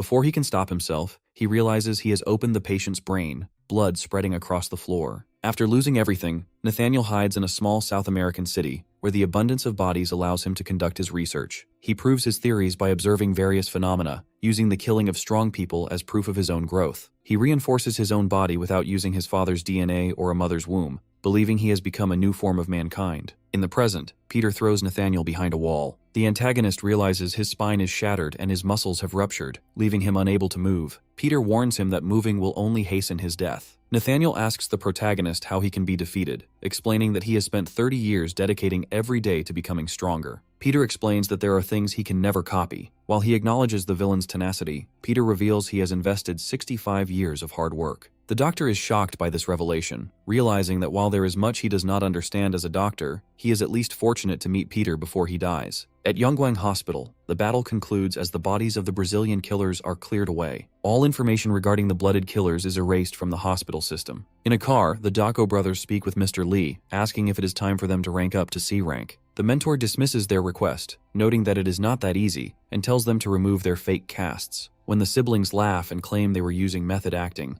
Biggie suggests he should have seen them fighting. Yuna responds with sarcasm when asked to acknowledge their bravery, though she clarifies it is just her way of showing appreciation. Peter watches Yuna, who feels a strange unhappiness despite their victory. She remembers Nathaniel claiming he could save her younger brother, Eugene, with a 4.5 billion won blood serum. When Peter asks if she is thinking of her brother, Yuna lies, claiming she is only worried about missing school lunch. She notes that the serum is gone anyway since the scientist destroyed it. Peter tells her that he believes she will find another way to save Eugene, and she thanks him. The car stops near a playground in Korea. As they exit, Peter asks Yuna about a tied-up case in the car. She realizes it is not hers and wonders if the coach left it. She opens the case to find laboratory storage equipment for formulas and tubes. Surprised, she asks Peter how he knows her brother's name, and our boy explains that the deceased did not actually destroy the serums. Yuna holds the case and cries. Back at the hospital, a mysterious man stands by a large hole in the floor with his assistant. The subordinate confirms that all patients have been moved, and the media remains unaware of the incident. The leader questions whether the traces left behind were truly made by humans, and asks if Peter is responsible. When the follower mentions that the protagonist appears and disappears like a ghost, two other men appear. One of them strikes the aide down with a sword for using such a term. He calls the fallen doctor's death disgraceful because he died before receiving recognition. The swordsman, identified as the sword ghost, decides that Peter needs to be taught a lesson. Mr. Lee gathers Peter, Yuna, and the Dako brothers to announce that they are beginning their volunteer service. Biggie notes they just finished their last mission and are already being assigned another, while Junior remarks on the difficulties of being so popular. After he asks if the task involves assassination or espionage, Yuna sighs, wishing the month would simply end. Mr. Lee admits he is unsure why they were given this specific assignment, but explains that the volunteer club exists for this reason, so they must do their best. Upon arriving at U-Il school, Biggie is confused, and Junior asks about the nature of the location. Yuna points out that they are there to volunteer as instructed by the coach. As children gather around the brothers and start climbing on them, the siblings wonder if they are expected to do actual manual labor. When someone asks Yuna about the pair, she dismisses them as a bunch of boneheads. She then warns them not to be disappointed because this work is necessary for their club to be officially recognized by the school. The Dako brothers drop to the ground and flail, complaining that they did not come to glory for such menial tasks. They refuse to perform what they call pity work, questioning why superstars like them would be forced into it. A pretty teacher named Yejin approaches, and as soon as the siblings see her, they scramble up and frantically start pulling weeds. They boast about being the best volunteers and urge her to leave the work to them, but Yejin quickly stops them because they are actually pulling up flowers. Yuna asks if there is no cure for their buffoonery, and Peter replies that there is not. Yuna expresses frustration that the coach sent them over 300 miles away for this, but Peter reminds the group that they are there to volunteer and should avoid causing trouble or revealing their identities. As Peter walks away, Yuna notices he seems unusually downcast. Meanwhile, the brothers ask Yejin if she is a student. When she identifies herself as a teacher, Biggie tells her not to develop feelings for them because they are students. Yuna sighs, remarking that the clowns have returned to their usual behavior. A security guard arrives and welcomes the volunteers to the only school in the rural area. He and Yejin share a joke, leaving Peter and Yuna looking on with confused expressions. Yuna notes that the grounds are already green and asks if there is more work to do. The guard leads them around back, describing the area as a pigsty. As they walk, Yuna realizes something is wrong and questions why they were sent so far just for cleaning. Two neighborhood thugs arrive and demand rent money from the security guard. The man explains that the school earns very little and can barely afford heating. The criminals sarcastically remark that everyone is struggling, so the guard offers them a basket covered with a cloth. When a thug opens it to find homegrown potatoes, he becomes enraged. He shoves the guard, scattering the potatoes, and mocks them for offering such a worthless gift. Yejin tries to intervene, but the attackers claim the school is violating their contract. As Peter starts toward the group, Yuna reminds him that they are not supposed to get involved. Yejin tells the thugs they are living on government benefits, but one grabs her and suggests she can earn money in other ways because of her looks. Biggie steps in, declaring that men should protect women rather than hit them. The larger thug immediately punches him in the face. Yejin begs them to stop, but the brother, blood running from his nose, claims he only felt like he was bitten by a mosquito. A fight breaks out, and the brothers are eventually shown badly beaten on stretchers. Yejin apologizes, but Junior tells her to worry about the thugs instead. The guard explains that these men constantly harass the locals for money. Later, Yejin thanks the group for cleaning the school and invites them to stay the night. Peter approaches Biggie to check on him, noting that he has matured. Peter remarks that true strength is knowing when to hold back, a quality he saw in him today. Biggie insists that men should never watch a woman cry, and when Yejin tries to speak, Junior dismisses her because they are talking to Peter. That night, Yuna sits on a swing thinking about the serum she found in her luggage. Peter approaches and she jumps in surprise. She wonders why he appears out of nowhere, but he ignores the question. Yuna decides to bring up the serum, but Peter thanks her for protecting him at the park instead of the hospital. He mentions that he knows she was scared but showed courage. Yuna dismisses the praise and asks if he is related to the other Peter, noting his incredible strength. She expresses frustration that someone as powerful as him is ranked as a mere D-rank killer. Peter promises to explain everything when the time is right. Yuna attempts to thank him, but they fall into a back and forth because Peter claims he cannot hear her. After she eventually shouts her thanks, Peter tells her to calm down, leading Yuna to accuse him of provoking her on purpose. Peter reflects that the group is maturing and decides it is time to wrap things up. He heads to the security room to speak with the guard. Inside, Peter asks if he can help further, but the man stops him. The guard reveals that he has lived around the scent of blood for decades and knows the protagonist is not just a student. He states that he reeks of bloodshed. Peter admits that volunteering was the only way to arrive without attracting attention. He reveals that he came specifically to find Apostle Simon. The guard removes his gloves, and Peter identifies him as the Spirit Sword Master and Glory's greatest swordsman. Simon tells our boy that his research was thorough, but warns him that he will not be leaving the school alive. Swinging a sword typically leaves a small gap in a fighter's defense, which serves as a prime opening for a counterattack. Simon, however, fights as if he can read his opponent's mind, leaving absolutely no room for a retaliation. Neither immense strength nor rapid speed can bypass his defense,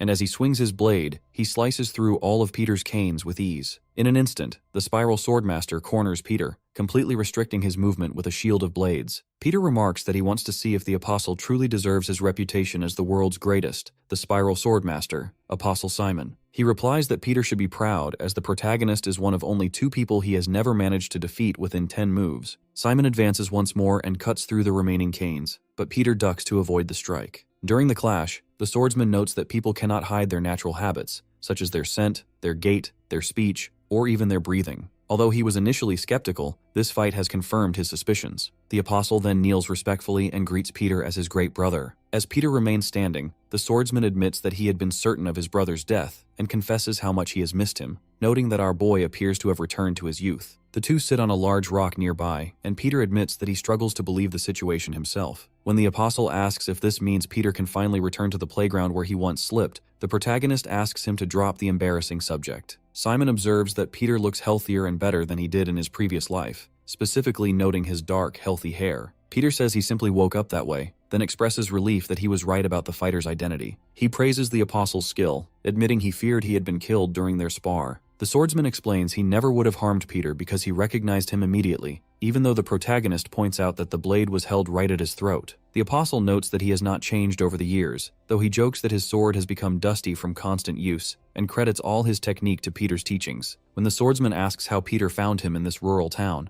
the protagonist asks if he heard about the commotion involving Nathaniel at Yongguang Hospital. Simon confirms he heard the news, and realizes in surprise that Peter was responsible for the feat, praising his strength and bravery. When asked why he did it, Peter reveals his plan to completely eradicate Glory. Worried, the Apostle warns that the plan is too dangerous, even for Peter. He offers to join the fight, pledging to slice their enemies apart, but the protagonist tells him to stay behind and focus on maintaining the school grounds. Simon protests, arguing that he belongs by Peter's side, and asks if our boy is truly willing to abandon the years he spent in hiding. The swordsman recalls the night that forced him into exile, expressing regret that Peter stopped him from acting against their enemy back then. Peter remembers the past, 60 years ago, when Father Gabriel founded the orphanage. 12 children, including the protagonist, were selected and forced to survive on dirt, enduring brutal training that turned them into wild beasts. These survivors became the 12 apostles, secret agents who eventually influenced the world alongside Glory. Everything changed when Father Gabriel took in an adopted son whose true identity remained a mystery. Eventually, that boy seized the crown, and when an enraged apostle wanted to kill him, Peter stopped him, insisting it was not yet their time. The protagonist explains that under this leader, Glory became a corrupt house of bloodshed. The man is identified as the one wearing a large mask with a queen tattoo on his back. Returning to the present, the apostle asserts that while he lacked power in the past, he now possesses the strength of his youth. He tells Peter to watch from the sidelines as he destroys their kingdom and the man responsible. Simon then departs. The next morning at Yahello school, the Doko brothers observe Peter surrounded by children and express frustration that the children favor him despite the brothers doing the work. Yejin mentions that she worried about the thugs returning, but the brothers assure her they will not come back. They explain that they forced the thugs to apologize and warned them that returning would mean facing a high-level killer. The thugs, terrified, promise to leave forever and dedicate themselves to being better members of the community. The brothers tell Yejin not to worry about their methods and prepare to leave. By the shore, Simon and Yejin thank them for the memories, and the brothers express gratitude for the hospitality. The apostle says goodbye, noting that the school will cherish these memories. Yejin invites them to visit every year, and the brothers are surprised by her kindness. Before leaving, Simon tells Peter to call him if he ever needs his support. Peter thanks him and tells him to be safe. Rain begins to fall and thunder rumbles. In the security room, the guard notices that there have been too many unexpected guests lately. A group of mysterious people arrives, including the woman who attacked the hospital, who identifies herself as the Sword Ghost and draws her blade. Simon approaches, noting they are not there for volunteer work. The woman recognizes him as the imposter Simon taken in by Glory, and introduces herself as the Sword Phantom, the best swordsman in Japan, while her companion acknowledges his reputation. When the apostle asks if they came for his title, the woman dismisses the idea, stating they were only hired for a large sum of money. The fighter feels sorry that they will not be paid, and corrects their assumption that he is merely the best in Korea, declaring himself the true Spiral Swordmaster. Her companion suggests the trip was worth it. Simon invites them to proceed, stating that one side will not leave the encounter alive. A battle erupts between Simon and the Sword Phantom as their blades clash repeatedly. The Phantom notes that despite the fame surrounding the Spiral Swordmaster, he is not as impressive as she expected, and wonders if age has dulled his edge. Simon responds with sarcasm, admitting that he and his sword have grown a bit rusty, but he notes that if he were at his peak, she would already be dead. She ignores this, sprays herself with perfume, and warns the old man not to be arrogant. Simon acknowledges that her technique is extraordinary, but his concern grows for the large man accompanying her. He realizes that if he must fight both of them, he needs more space. As the two move forward, he warns the Phantom not to vandalize school property, threatening to fine her. She dismisses his concern, stating that she intended to find him anyway because he will be dead soon. She swings her blade with blinding speed, shattering a window and forcing the fight out into a bamboo forest. The Phantom curses the old man for being sneaky as he retreats. Her companion worries about her fighting in the heavy rain, but she tells him not to worry. Simon moves quickly through the downpour, searching for his opponent. He observes that her weapon is not a true sword, but a saw designed to tear flesh. She may not slash often, but every hit digs deep. More importantly, he feels that something is wrong, and that the pair is hiding a secret. They arrive at the edge of a cliff, where the Phantom remarks that Simon enjoys drama, calling this the perfect spot for a heroic death. When he asks if she knows why he is called the Spiral Swordmaster, she says she does not care and urges him to finish the fight quickly because she is busy. Her companion tells her to stand back as things are about to get dangerous. Simon agrees, stating that he does not need to explain his power because he can simply show them. He activates his Spiral Sword Mastery, causing the rain, the waves, and the air around him to stop, leaving only the spiral in motion. The companion watches in shock while the Phantom wonders what is happening. Simon unleashes a flurry of strikes toward her neck, waist, legs, and arms. Her companion realizes that the protagonist's slashes are connecting to form one continuous path, and he acknowledges that this overwhelming power is why the world once feared the sword. Simon stops and thanks the Phantom for a real match, noting that she is truly the best swordsman in Japan. He then turns his attention to the large man, telling him it is his turn. The Phantom lies defeated on the ground, and her companion steps forward. He compliments the former Imperial swordsman on his skill, noting that he would have been a formidable opponent had he not retired, but he declares that it is too late now. Simon asks what he means and claims he is the one who will be defeated. Suddenly, Simon notices a deep, bleeding cut on his stomach. He wonders how it happened, as it should not be possible.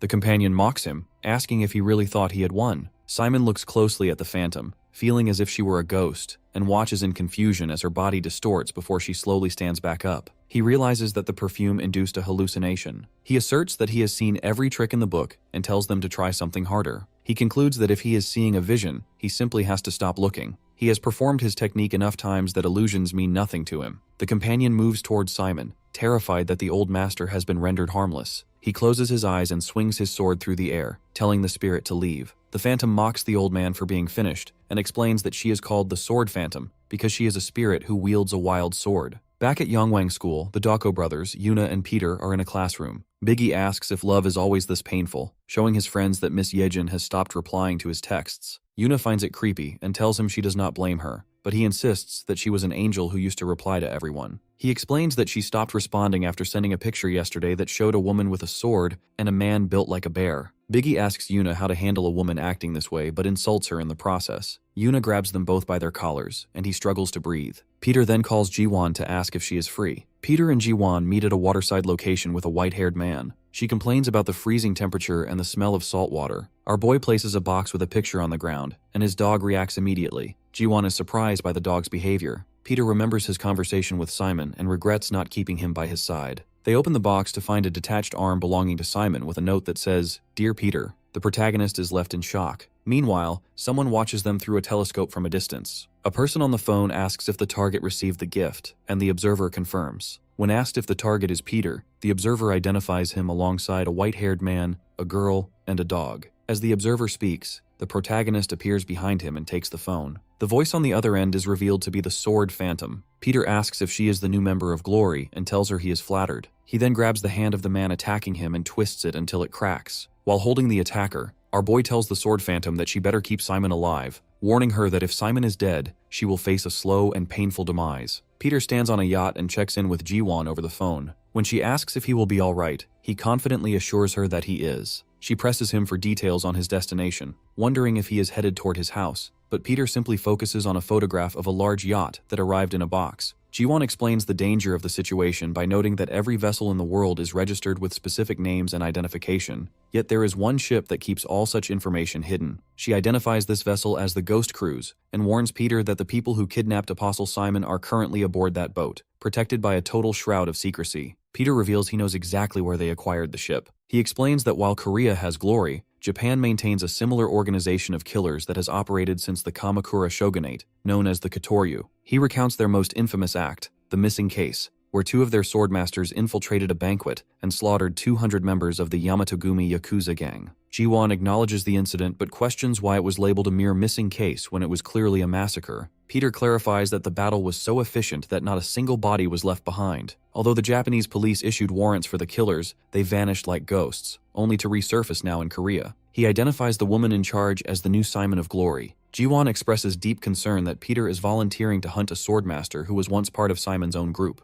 She cautions him that the vast ocean is a place where no one would ever find his body if he failed, and she offers her assistance. Peter dismisses the danger, declaring that he will ensure they pay the price for harming his comrade regardless of the odds. He mentions that he is not acting alone, but before he can elaborate, the Dako brothers interrupt by shouting from behind him. They complain that they knew Peter would try to hog the spotlight and grumble about their forced disguise as security guards. Peter reminds them he told them to stay behind, but they insist on coming, with Biggie noting that a killer views death as a badge of honor. Chairman Eun-Young Choi of the massive Daiha group arrives and greets Peter, asking how he likes the yacht. Peter suggests the chairman head inside to stay warm. The Dako brothers use the opportunity to badger the chairman about their attire, claiming they did not join the Glory Club just to clean up after board members. As they watch, he explains that the Ghost Cruise is a place where people buy anything from drugs and weapons to rare artwork and even living humans. He emphasizes that wealth alone cannot grant entry to this exclusive vessel. Peter thanks him, and the chairman points out their destination. As the massive Ghost Cruise comes into view, Peter prepares to confront the Sword Phantom and make her answer for her actions. Aboard the cruise, a guest from the Doosan group begins berating a waitress and demanding to see her boss. The Sword Phantom arrives with her companion and warns the man not to insult her staff. She explains that everyone there calls her a monster, a reputation solidified by her status as an A-rank apostle and the title of Sword Phantom. When the president of the Doosan group threatens to use his influence to ruin her, she calmly invites him to discuss matters in her room,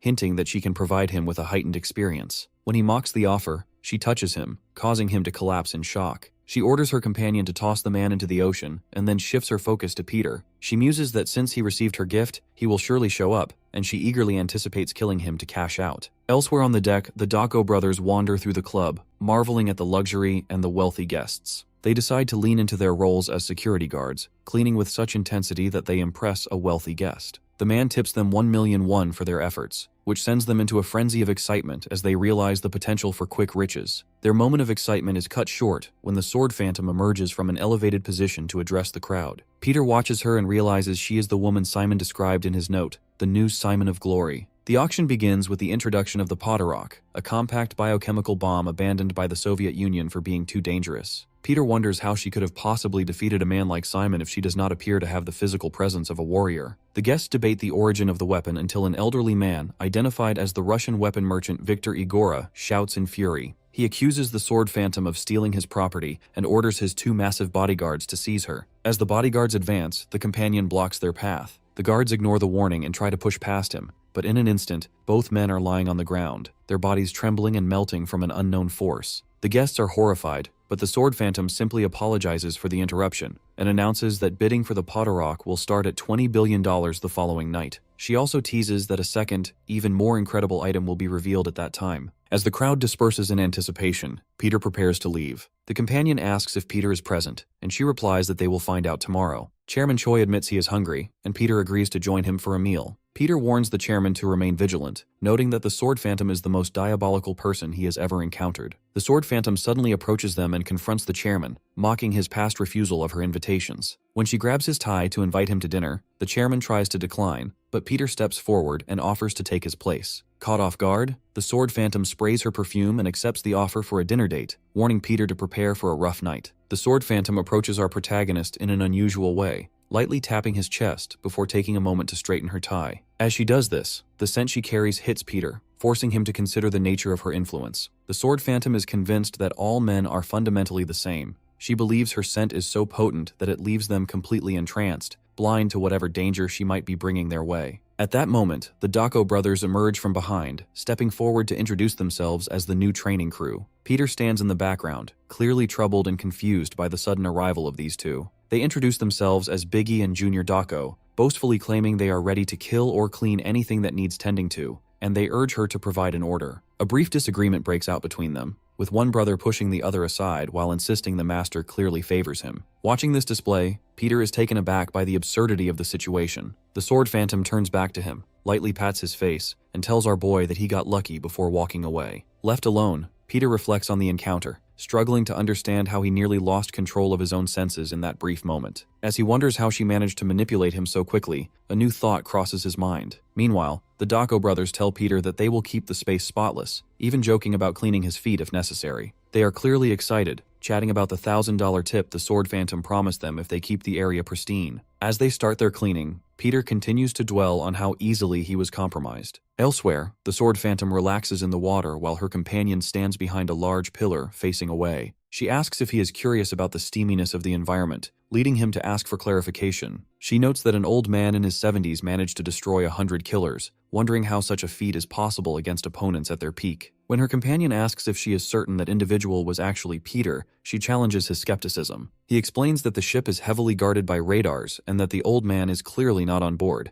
leading him to wonder if someone is merely disguised as the protagonist. The sword phantom splashes the water, declaring that if an imposter is indeed using Peter's identity to interfere with the organization, she will uncover the truth. When asked how she intends to reach them, she mentions they have resources at their disposal. She remains indifferent to whether the person is a man or a woman, admitting she was simply curious about his appearance, and she dismisses her companion's suspicion that she might have developed an interest in someone else. Peter moves through the cruise ship while reflecting on a past conversation with Simon. Simon had admitted that the protagonist was the only family he had left, and insisted he would be the one to take the fall if it meant Peter could survive. The protagonist had pushed back, telling his friend to stop worrying and focus on his health so they could eventually fulfill the promise they made years ago. Simon had been surprised that Peter remembered, and the two had shared a moment over his secret smoking habit. Now Peter realizes that Simon is truly his family, and he feels compelled to take any number of lives if it will lead him to his friend. He concludes that with everyone's attention focused on the auction in the bathroom area, this is his best chance to find him. As his trolley comes to a stop, two men approach him, suspicious of an Asian waiter being on the ship. When they attempt to check the trolley and realize something is wrong, they speculate that he might be the person the shipmaster is hunting. Recognizing them as pirates, Peter acts quickly, throwing one of the men into the trolley and pushing forward. He continues to search the kitchen, the engine room, and every corner of the ship, but finds no trace of Simon. He eventually realizes there is only one place left to check. The next day, the auction begins. The Sword Phantom presents the first item, a Monet Martin masterpiece from 1780, explaining its history as a lost wedding gift for Princess Augusta. After a brief bidding war, she announces that Signor Farshari has won the piece for $1.35 million. She then shifts the focus to the final, special highlight of the auction. A large, heavily guarded safe is brought into the room, causing the guests to speculate wildly about its contents. The Sword Phantom dismisses the value of chemical weapons and jewelry, claiming this item was once more cherished by heaven than any painting. She opens the safe to reveal the former apostle, Simon. His hand has been severed and his body is chained. The guests are horrified and stunned to see the legendary Spiral Swordmaster, with some questioning why she would auction off a corpse. The Sword Phantom stares toward the room, silently challenging Peter to reveal himself, convinced that his rage will force him out of hiding and into her reach. Sword Phantom watches the crowd and announces that the auction has reached its highlight. Her companion asks if she has located Peter. She replies that she has, but also that she has not. She feels certain he is in the crowd because the sharp, vicious hostility directed at her feels like a blade pointed toward her. Although she briefly wonders if she is mistaken, she dismisses the thought entirely, decides it does not matter, and turns her focus back to the auction. She announces the start of bidding for Apostle Simon at $10 million.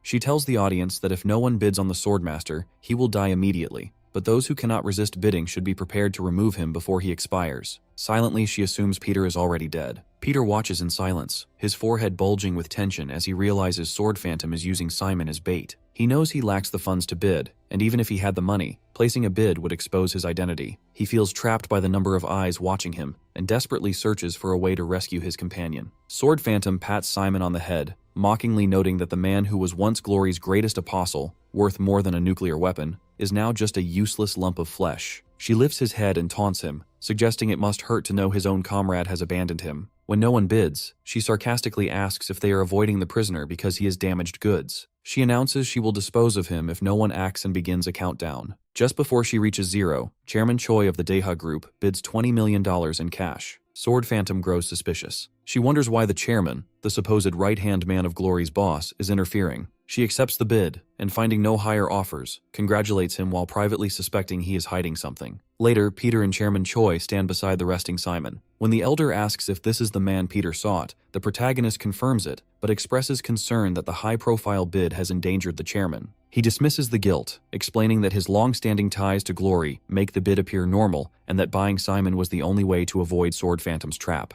Peter realizes they are in a difficult spot. While buying Simon saved his life, it has confirmed Sword Phantom's suspicions. Chairman Choi notes that staying on the ship is now extremely dangerous, and Peter agrees that there was never a safe way to leave. When the older man asks for an exit strategy, the protagonist reveals he has a hidden Joker card. Peter finds the Dako brothers in the corridor, now dressed in expensive clothes and sunglasses. When he asks what happened to them, they explain that being a killer does not pay the bills and encourage the protagonist to follow their lead to get rich. Peter reminds them they came to become legendary killers, and they admit they got carried away by the luxury lifestyle. They boast that even the floors they clean are surrounded by luxury brands, though they acknowledge this path will not make them legends. Peter tells them something dangerous is happening, and they are the only ones who can stop it. Learning they have cleaned every corner of the ship, the protagonist assigns them a special A-rank mission. Peter looks at Simon and recalls a memory of them sitting on a playground, watching children play football. The prisoner expresses a wish to be an ordinary student, to wear a school uniform, and to eat a lunch packed by his mother. Peter tells him not to talk nonsense because children like them could never attend a normal school. Simon smiles sadly, acknowledging that a killer cannot dream,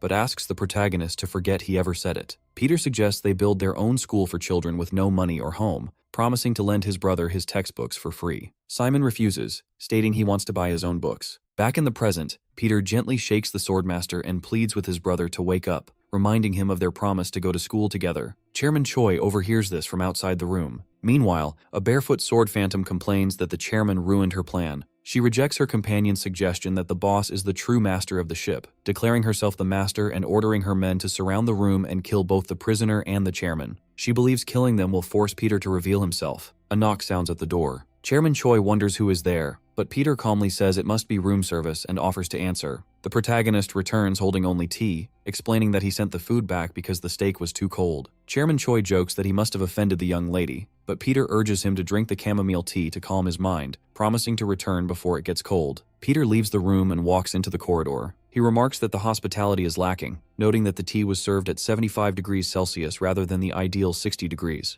Numerous armed men surround him. One mocks the protagonist for holding 2 small paper shakers as weapons and orders him to surrender the chairman. Peter calmly tells them they do not understand the situation and invites them to attack, promising to show them how vicious the shakers can be. One of the men laughs and mocks Peter, asking if a mere bodyguard truly believes he can take on 10 skilled marksmen at once, while another man comments on how much guts he has. The gunmen study Peter in silence. Because they cannot see anyone backing him up, they wonder what his plan is when he is armed with nothing but 2 paper shakers. They convince themselves that he is bluffing and trying to intimidate them with a psychological trick, a tactic they have seen many times before. Even so, they feel that there is something different about him. Peter slowly walks toward them, and the men feel as though he is looking straight through them, though they cannot understand how he is doing it. He explains that anyone who puts all their faith in guns will eventually hit a limit. He tells them he is about to show them that there are times when even the cap of a paper shaker can be far more powerful than any bullet. The gunmen cannot believe what they see because Peter shows absolutely no fear of being shot. Instead of retreating, he charges directly into the middle of their circle. He strikes each man in the temple one after another without missing a single blow, leaving them wondering if he is even human. As the protagonist moves through the group, he thinks to himself that his little pirate friends cannot pull the trigger for a simple reason. Because they have surrounded him from every direction, each of them knows there is a chance he could dodge, and if they fire, they risk shooting one another. That hesitation prevents them from acting. Frustrated, one gunman yells for everyone to shoot, though another hesitates. A second man shouts again to fire, but Peter quietly remarks that the real show is just beginning. He tosses the contents of the paper shakers into the air, and the powder flies straight into the gunman's eyes. One man cries out that he cannot see, and another shouts that they have lost sight of the protagonist. Before the man can react, Peter appears directly in front of him. He tells him that it is a shame because if they had been using close-range weapons instead of guns, they might have survived a few seconds longer, and now they are going to miss the real highlight of the night. Elsewhere on the ship, a subordinate rushes to Sword Phantom with an urgent report regarding the team sent to Chairman Choi's room. When she asks if they are dead and receives confirmation, she realizes every professional she selected has been eliminated. She concludes that Chairman Choi must have been hiding that old man the entire time. Before she can process this, another subordinate reports that Peter has appeared at the restaurant. She is confused because he should have been in the chairman's room. Suddenly, reports begin pouring in from every direction. Peter is spotted in the control room, the headquarters, the swimming pool, the engine room, the casino, and the swimming lobby. She wonders how he can be in all those places at once and what kind of trick he is playing. She angrily orders her subordinate to find out what is going on and to get moving to identify who is wreaking havoc on her ship. The subordinate immediately acknowledges the order. Meanwhile, the Dako brothers watch the chaos and think everyone is doing a great job, knowing nobody realizes this is all part of Peter's plan. They recall how he had asked them if they knew why people on the ship were called VIPs. They had jokingly called them very important paychecks before correcting themselves to very important people, and the protagonist had explained that these people were in danger. After he reminded them that Sword Phantom had been dragging away and disappearing the bodyguards of VIPs, it became clear she was planning to kill every VIP on the ship.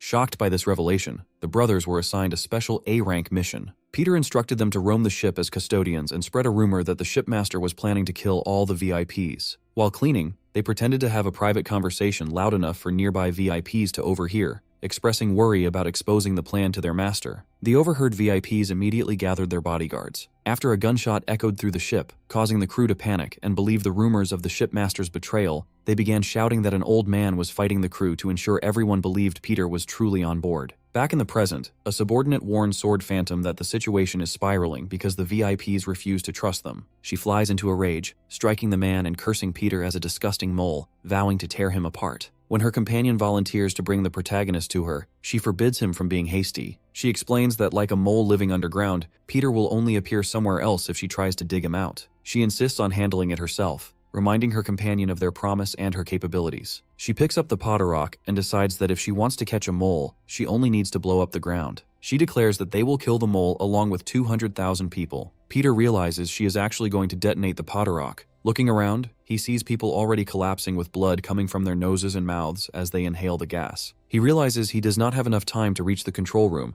and that he must get everyone on the ship above ground immediately, or everyone, including the innocent passengers and his comrades, will die. Watching the devastation, the protagonist thinks to himself that Sword Phantom does not understand he has been through situations like this countless times in his life. The Podarok emerges as the Soviet Union's most lethal invention, a substance capable of slaughtering thousands with only a few drops. This instrument of mass destruction has been unleashed upon the Ghost Cruise. Peter considers the horrific symptoms of this poison, which include hair turning white, bleeding eyes, blood-filled coughing, and inevitable death. He recognizes that the true dread of the Podarok lies in the absolute hysteria it triggers among the passengers. Panic cascades through the casino lobby, hallways, and swimming pool like the opening of Hell's Gates. As people reach their breaking points, they lose all capacity for rational thought. Peter understands that he must drive the terrified crowd up to the deck to ensure their survival. He considers using the emergency alarm and the ship's public announcement system as the fastest way to mobilize everyone, but he remembers a critical flaw. The Ghost Cruise lacks any such equipment. He cannot traverse the entire vessel shouting instructions,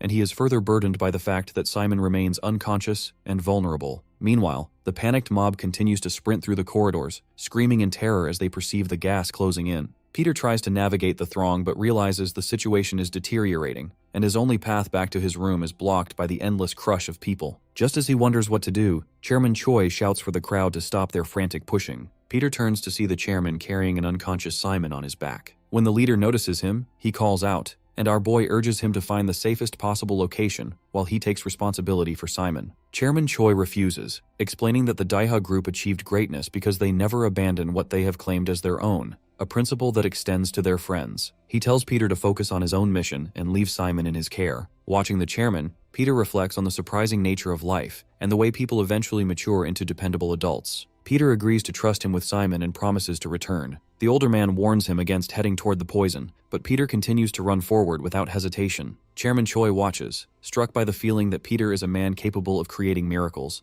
a sensation he recalls experiencing with him long ago. Elsewhere, an orchestra plays while the subordinates of the Sword Phantom scream in terror. She celebrates what she considers her total victory, imagining that Peter, the VIPs, and the Spiral Swordmaster have already been dissolved by the gas, leaving nothing but corpses for her boss to find. Suddenly, the ship begins to groan and crack as its structural integrity fails. Everyone stares in shock as the vessel starts to tilt, and the villain demands to know why the ship is moving. 5 minutes earlier, Peter infiltrated the control room after neutralizing the guards. He accessed the system in administrator mode, overriding the auto-control and assessing the blast tank compartments. As he input the commands, he knew that emptying these massive, water-filled tanks, which keep a large ship balanced, would force the vessel to tilt immediately. Since there were no alarms to guide the passengers, Peter chose to create an undeniable physical reality that would force everyone toward the surface. As the manual command executed and the first tank opened, the sudden shift in the ship's balance triggered widespread alarm, causing the passengers to scream that the ship was sinking. Peter continues with his plan, knowing the heavy gas will settle toward the lower decks, buying him time to confront the Sword Phantom. Meanwhile, in the lobby, a man directs a group of survivors toward the deck, promising safety. Their hope is interrupted when onlookers see 2 crew members murdering a passenger. When asked for an escape route, the murderous crewmen laugh, having locked the doors and mocking the wealthy passengers for believing their status matters in the face of death. Suddenly, the door shatters under a powerful blow. Junior Dako stands amidst the debris, noting that the door put up a fight against his fist. The crowd celebrates their rescue by the cleaning brothers, while the chairman and others look on with gratitude. Above, a subordinate alerts the Sword Phantom that Peter is likely at the auction area. She decides to confront him personally to finish him off. Before departing, she selects a specialized perfume from her collection,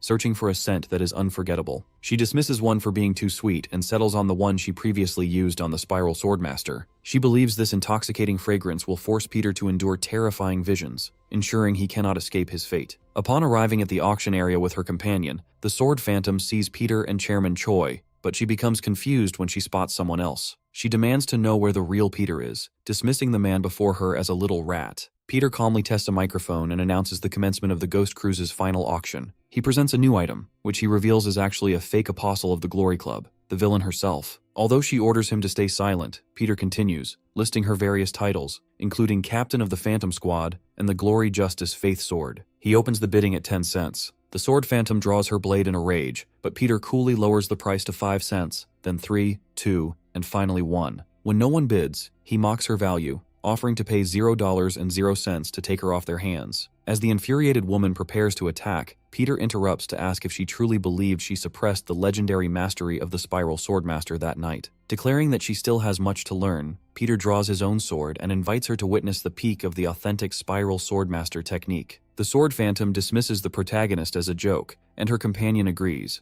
noting that our boy looks like a mere high school student who could not possibly replicate such a technique. Even so, the associate feels uneasy, sensing that Peter possesses the skill of a true master and represents a genuine threat. The ally advises her to let him make the first move, but she insists he is getting carried away and tells him not to interfere. The comrade looks at her, knowing she will not listen to him. The Sword Phantom declares she has something to show the protagonist, promising to demonstrate exactly how she chops up little rats like him. Her companion recognizes the look on her face. It is the same expression she wore the day she murdered 2,000 men. He recalls how a millennium-old killer organization was destroyed in a single day due to a betrayal by a Yakuza gang. Her young master had sought revenge, and from that moment, she poured everything into her training until the day arrived. A muscular man mocks the Kitoryu members, saying he has heard old men claim their victims never even realize they have been slashed, as if they were killed by a ghost. He scoffs at the idea, noting that nobody uses swords in an age of advanced technology, and while he is unsure of their speed, he doubts they are faster than a gun. He recognizes the Sword Phantom as the chief's daughter because she looks just like her mother,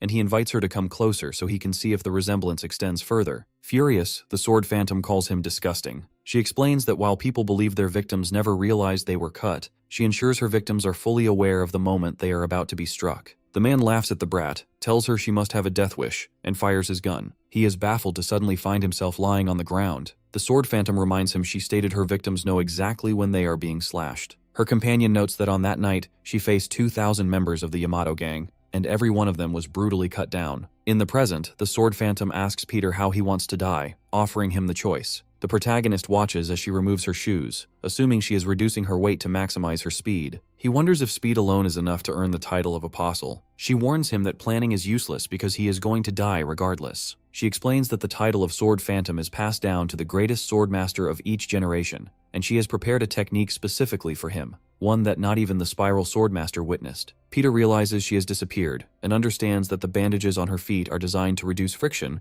and increase her movement speed. He finds her unbelievably fast and notes that she also possesses immense physical strength. She explains that people make the mistake of believing speed equates to a lack of power, noting that those who think so always die by her sword. Peter observes that she is not using her speed merely to move, but is channeling the recoil from that speed to generate physical power far beyond her own weight. Shockwaves ripple from their colliding blades. She tells him he missed. Her companion initially thinks he was worried for nothing, as our boy is being forced entirely onto the defensive and cannot counterattack. Still, the ally notes that Peter shows no signs of exhaustion or surrender. When the Sword Phantom demands to see the Spiral Swordmaster's technique, the protagonist notes she is leaving after images that make it feel like he is fighting multiple opponents. The companion realizes Peter is not merely unable to counterattack, but perhaps chooses not to. He senses something is wrong and tries to intervene, but the Sword Phantom kicks him away, again telling him not to get in her way. The protagonist asks if she is getting tired from fighting alone and suggests it is time for help. She calls him arrogant, but Peter retorts that her technique does not hold a candle to the Spiral Swordmaster. He mocks the 5 millennium history of the Kitoryu if this is all it amounts to. Enraged, she tells him to try and dodge her next attack. As they continue, Peter remembers a conversation with Simon, who had admitted that after gaining experience, he realized how many people were stronger than him. The mentor had asked if Peter thought he could become the greatest swordsman,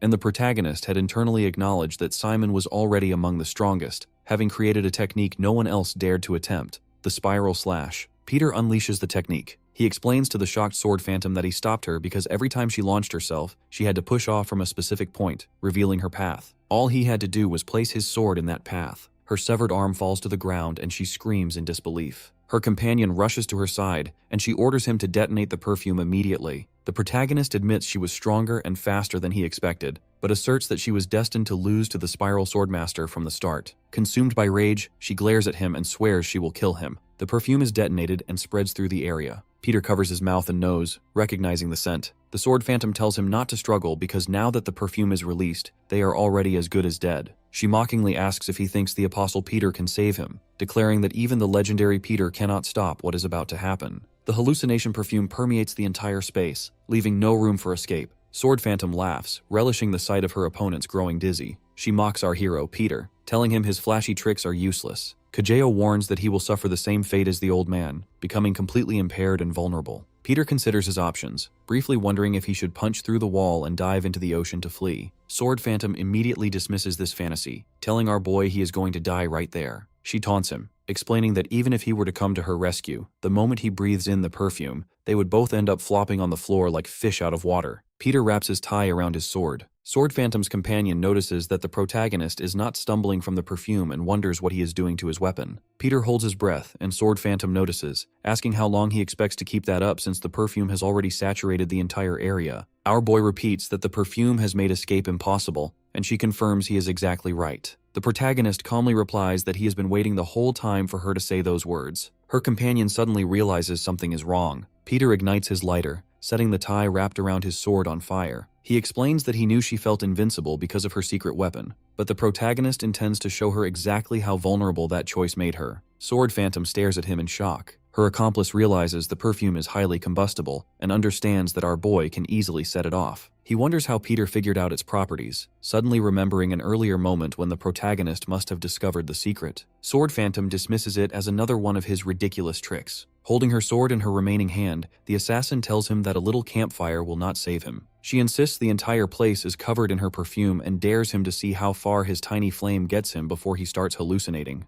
Peter says he is glad she understands. The enemy stares in disbelief, wondering how this is possible. Our boy declares that he is going to set the entire place ablaze. He swings his burning sword, and flames spread throughout the area. Sword Phantom shouts in shock, questioning why the entire floor is catching fire. Her companion realizes that Peter planned this from the very beginning. He recalls that the protagonist spent the fight knocking wine bottles onto the floor, not to scatter glass as a hindrance, but to coat the floor in alcohol. Sword Phantom angrily calls our boy a little brat and charges at him. Peter observes that she has lost her left arm, which is essential for balance. Her movements are slower and weaker, and our boy realizes she has finally reached her limit. The protagonist notes that he did not expect things to end this way, but he believes it was the right decision, as her rising blood pressure would have eventually caused her to burst a blood vessel. Sword Phantom's companion strikes her hard on the back of the neck, knocking her unconscious. Peter asks if he is his next opponent. Instead, the accomplice picks her up, tells our boy he has made a mistake, and quickly escapes. The lobby is shown engulfed in flames as the partner carries her away. The companion recalls a conversation with his boss, who asked if he wanted to return the girl. He had replied in the affirmative, explaining that they would return home once the job was finished. The superior had remarked on the interest of them returning to Japan. The boss had stood up, looked over, and asked what the associate planned to do upon returning, specifically if he intended to revive Kitoryu or form a new organization. The leader had noted that the people of Kitoryu keep many secrets, which he found interesting. Back on the cruise ship, Peter walks up the stairs surrounded by flames. He thinks that while things went according to plan, more questions remain. The protagonist realizes the ties between Kitoryu and these events run deep.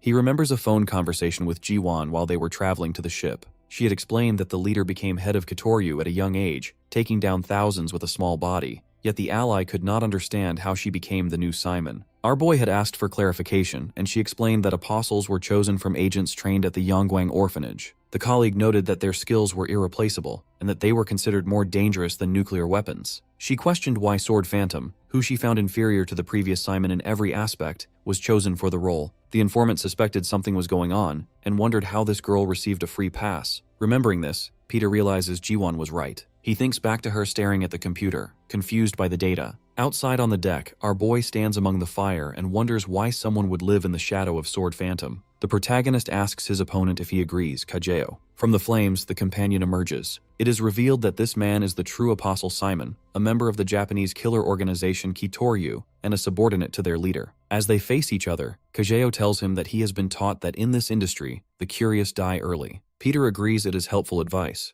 Our boy realizes he has no information on how this man fights, unlike his previous battle with Nathaniel. The protagonist has no way to predict the man's moves, but he can see that despite his support role, he possesses an unnatural level of power. Kajeo asks if Peter is just Chairman Choi's bodyguard, and questions his true identity and relations. Our boy says he would love to provide the details. While studying Kajeo, the protagonist decides he needs to uncover the truth about this man. He moves toward the opponent, ready to fight, and repeats that in this industry, the curious die early. The fight between Peter and Kageo begins with our boy immediately struggling to read his opponent. The protagonist initially wonders if Kageo trained in karate, but he quickly dismisses the idea because the man's stance bears no resemblance to that discipline. Because our boy has never encountered this fighting style before, he begins to suspect that Kageo is hiding something significant. He considers the possibility that Kageo is utilizing a secret Kitoryu technique, yet he feels this cannot be the case. The way he leaves himself wide open, keeping his vital points completely undefended, is entirely contrary to proper technique. This lack of defense, paired with such a mysterious stance, confuses Peter. He moves with an innate talent that makes it seem as though he was never taught how to fight at all, but was instead born for combat. Our boy realizes that this moment feels less like a structured fight and more like the raw, instinctive violence of a beast.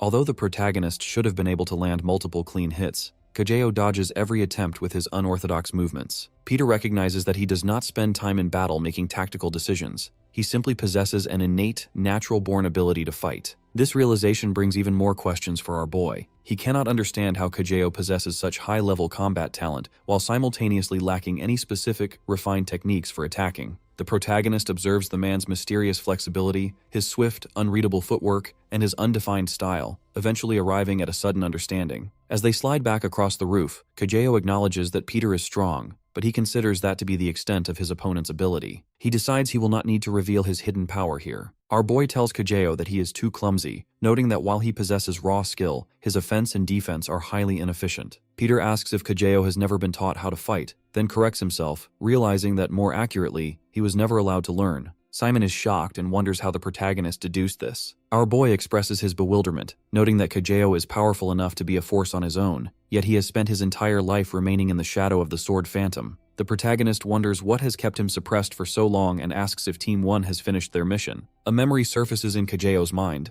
The chief of Kitoryu asks if Team 1 has completed their mission, and a subordinate confirms they have. The scene shifts to the real Kitoryu, where the 23rd chief resides. His subordinate mentions that Team 1, led by a young lady, managed to take down the powerful second Oryu. The chief remarks that his people deserve a better life than that. He explains that the true way of Kitoryu is to strike a victim before they even realize it, questioning if this was actually done by his people. The chief decides this is not the way of Kitoryu, describing the aftermath as the work of an untamed beast, similar to the marks left by an animal taking revenge on its prey. When the subordinate clarifies that this was not the work of their team, the chief asks what he means. The subordinate explains that no other organization was involved either, and that the mission was simply too difficult for Team 1. Kageo, identified as Apostle Kageo, had handled the task entirely on his own. Later, the chief discusses him with his subordinate at his home. The chief admits that Kageo possesses a great, albeit dangerous talent, noting that he is the only one left of the second Oryu bloodline. He reflects that out of everyone he has seen in his life, Simon is truly born to kill. When the subordinate suggests they should quietly eliminate him to prevent information leaks,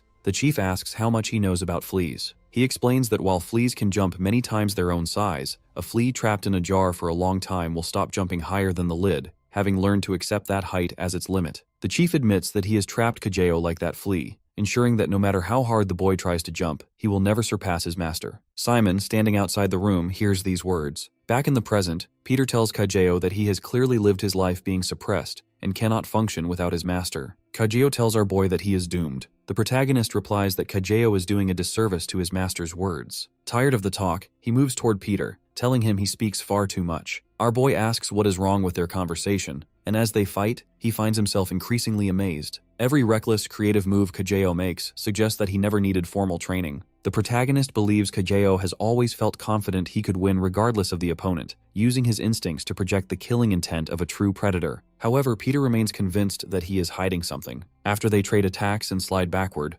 Kageo observes that Peter has been consistently targeting his legs. He realizes that our boy is setting a trap to immobilize him, remembering that the protagonist used similar tactics against the Sword Phantom. Simon decides to use this to his advantage. He plans to pretend to fall for the trap, baiting Peter into lowering his guard so he can rip his head off. Suddenly, he realizes something is wrong. Our boy has disappeared. A large chain wraps around Kageo's neck, hoisting him upward. As he struggles, he realizes he is in trouble and wonders when the protagonist set the trap. Peter explains that Kageo's innate instinct and natural skill are impressive, but because he watched him fight the Sword Phantom, he was far too alert. By luring Kageo into thinking and strategizing, something he never had to do before, our boy caught him off guard. The protagonist tells him it is over, claiming that even a chainsaw could not break the chains. Kageo refuses to accept defeat. Blades suddenly emerge from his hands, which he uses to try and cut through the chain. Peter notices the claws and tells him to give up, but as he watches the struggle, he realizes this is what Kageo has been hiding all along. Our boy recalls seeing something similar during the auction, where Kageo was able to melt another human. He concludes that these blades can melt anything they touch, making it dangerous to get close. The protagonist realizes the situation has become much more difficult. Kageo moves toward him, stating that it is too late, and that now that his ability is revealed, Peter is doomed to disappear without a trace. He grabs our boy's face with his hand. Kageo initially assumes that even the slightest thought of combat will be enough to finish Peter. However, the antagonist quickly notices something unusual when our boy charges directly at him and grabs his wrist. Because the protagonist could have easily dodged the movement, he wonders why he would intentionally place himself in danger instead of choosing to run. He soon realizes that Peter is merely pretending to be hit, specifically to get a closer look at the palm of his hand. He tells him that such tactics will not help,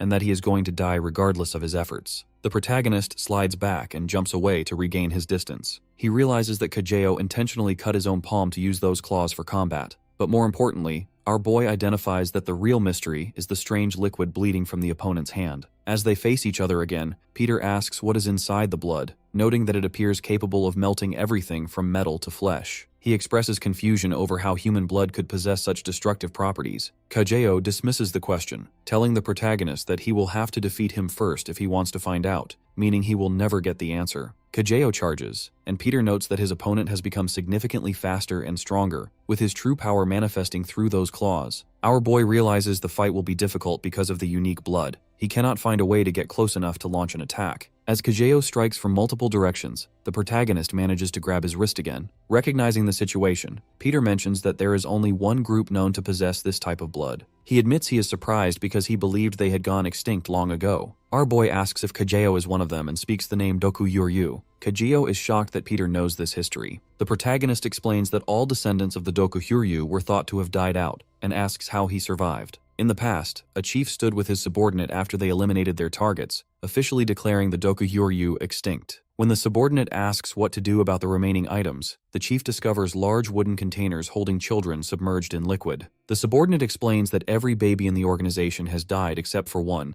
and asks if they should finish the job. The chief finds it interesting that the child survived all their previous killings, and decides that keeping at least one alive would not hurt. This event marked the beginning of Kageo's feud with Kitoryu. It is revealed that the surviving child was Kageo. He spent his time in Kitoryu, among other children, training in combat. During a session, the child defeats all his peers with ease. When one child complains that his leg is burning, it becomes clear that his leg is dead, and others call for a doctor. While someone asks the boy why he went so far in a simple sparring match, he insists he did nothing. The chief watches and observes that for generations, the Dokuyoryu had taken in people with poison resistance, feeding them lethal toxins to increase the acidity of their blood. He realizes this process was intended to create a special breed of poison warrior with innate battle talent. The chief concludes that if left alone, the child will reach an incredible level of power and decides to keep him alive. As time passes, an instructor teaches the children to kill with one strike, emphasizing that the way of Kitoryu is to slash victims before they even realize it. Kageo watches from the outside, realizing that the blood in his veins makes him different,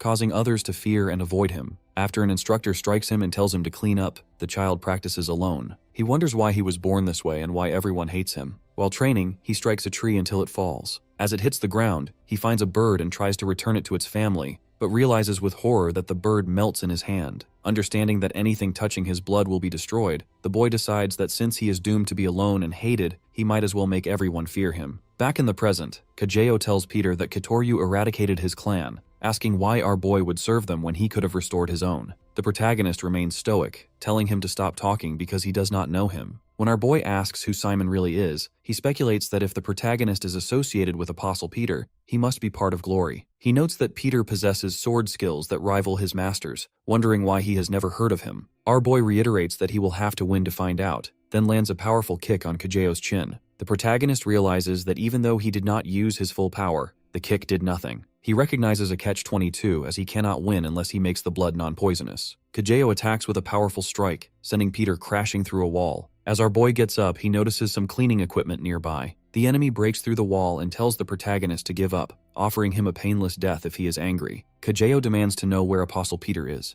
The protagonist brushes the dust off his shoulder, remarking that his opponent is impressive and likely has never come close to being defeated. When Peter tells him to come at him, the enemy is surprised and asks if he is joking since his life is in danger. Our boy insists he is there for a serious fight and picks up a mop. Kajeo asks if he has given up, but the protagonist explains that he is going to use his secret weapon. The enemy insists that whether the combat is long range or close range, Peter has no chance of winning. Our boy concedes that he might be right, but notes that he does not realize just how dangerous the fight is about to become now that he has the mop. Kajeo asks Peter if he chose a weapon for long-range combat. Our protagonist tells him he will find out soon enough. The opponent notes that a wooden stick is useless against his reach, but Peter remains confident. Although he cannot quite grasp what his opponent plans to do with a simple mop, he knows our protagonist is always thinking several steps ahead. Peter calls out, mentioning that waiting around is becoming boring. Kajeo looks at Peter and realizes he cannot get close because the mop is being used to control the distance. The attacker decides he must endure the attacks to close the gap. He is not afraid of injury, believing that one successful strike will end the fight. Suddenly, he finds his claws entangled in the mop fibers. Peter triumphantly tells him that he is trapped and should give up. Kajeo dismisses this as a joke and slices through the wooden mop. He tells Peter that such a weak trap cannot stop his full power, and he charges forward, breaking through the debris. The fighter admits he underestimated our hero, noting that Peter has more to offer than simple tricks. Peter explains that the true issue is that Kageo is actually underestimating his abilities. His rival demands to know what he means, feeling annoyed by Peter's words, and he moves to silence him once and for all. However, the adversary is suddenly surprised. While Peter stands firm, Kageo collapses to the ground. He asks what is happening, wondering if he somehow tripped on the mop debris. As he spins around, he notices his arms are failing him. Peter explains that he possesses a lethal, dangerous weapon, which is why he avoids close combat. He reveals that Kageo's poisonous blood has a fatal weakness. When the acidic blood meets a highly alkaline chemical, a reaction occurs that renders the acid useless. Because the mop was treated with these chemicals, the trap effectively neutralized the enemy's primary weapon. Kageo tries to rise, realizing that the mop was a ruse to get the chemicals into his bloodstream. He clenches his fist, insisting that he does not need his blood to win. Suddenly, the voice of the sword phantom rings out. She declares that she will kill Peter. Kageo calls her master, but Peter warns her to leave if she values her life. Ignoring him, she insists that she will kill him with her own hands and behead him. As she speaks, her sword slips from her grasp. Her companion calls out, asking why she left the safety of the ship when he told her to wait. She says she has had enough. Kageo notes that she is only injuring herself further, but she maintains that she must kill Peter to capture the apostle, reminding him of their promise to run away together once everything is over. Kageo insists that she should have left it to him, but she refuses, claiming she can handle it herself. She asks him to simply follow her. As she calls his name, she collapses. Kageo rushes to her, pleading for her to wake up. This moment triggers a memory of his past, back when he yearned for the outside world. He realized that if he had left those gates, he would have avoided the bullying and abuse he suffered. However, he stayed for one reason, her. He remembers a young sword phantom running toward him with flowers, excitedly showing him how beautiful and fragrant they were. He realized then that the scent of those flowers washed away his bitterness and loneliness, bridging the gap between their different social standings. When he told her she should not stay close to him, she laughed and said she would hug him as much as she wanted. Soon, a subordinate arrived to escort her away, and for his interaction with her, Kageo was beaten by the chief, who called him an atrocious monster and a lowly, vile creature. He reflects on how they were forbidden from interacting, whether because of his cursed blood or her royal status, creating a divide he could never cross. While the chief trained her to inherit the Katoryu title, Kageo remained a shadow lurking in the background, which he felt was enough. Years later, on her birthday, the maids celebrated her with expensive gifts, including a perfume sent by the Fujiwara household. Outside, Kageo held his own much cheaper perfume, having trained himself to forget his feelings because he knew she deserved better. Everything changed when the Yamato-gumi attacked, releasing a deadly gas. The loyal protector hid the sword phantom and carried her away as the chaos unfolded. After the incident, she became a different person, training obsessively. Despite his pleas for her to rest, she pushed herself to the brink of sickness, seeking revenge. They eventually spent years in a cave, and after she sharpened her skills, they made 2,000 members of the gang disappear. With no home left, they discussed going to a deserted island. She imagined a life there but worried about the heat. Kageo promised that he would be the shadow that covered her. Returning to the present, he looks at the sword phantom in his arms. He notices the perfume bottle he bought her so long ago. She reveals that she kept it for 10 years, never wanting to waste a drop, but now she wants to use it. When he tells her it has expired, he sprays it on himself instead. She says it smells wonderful, and thanks him for always protecting her. She apologizes for not being able to keep their promise to run away and bids him farewell. As she kisses him, he realizes she has come into contact with his poisonous blood. He begs her to spit it out, but she believes this is the best ending, hoping it will allow him to live. With tears in his eyes, he begs her not to leave as she passes away in his embrace. Holding the body of Sword Phantom in his arms, Kageo declares that he will gladly fulfill her final wish and remain true to the promise he made to her. As he embraces her, he resolves to finish this conflict for her sake. He vows to stand his ground, make her proud, and eliminate both the man before him and Peter.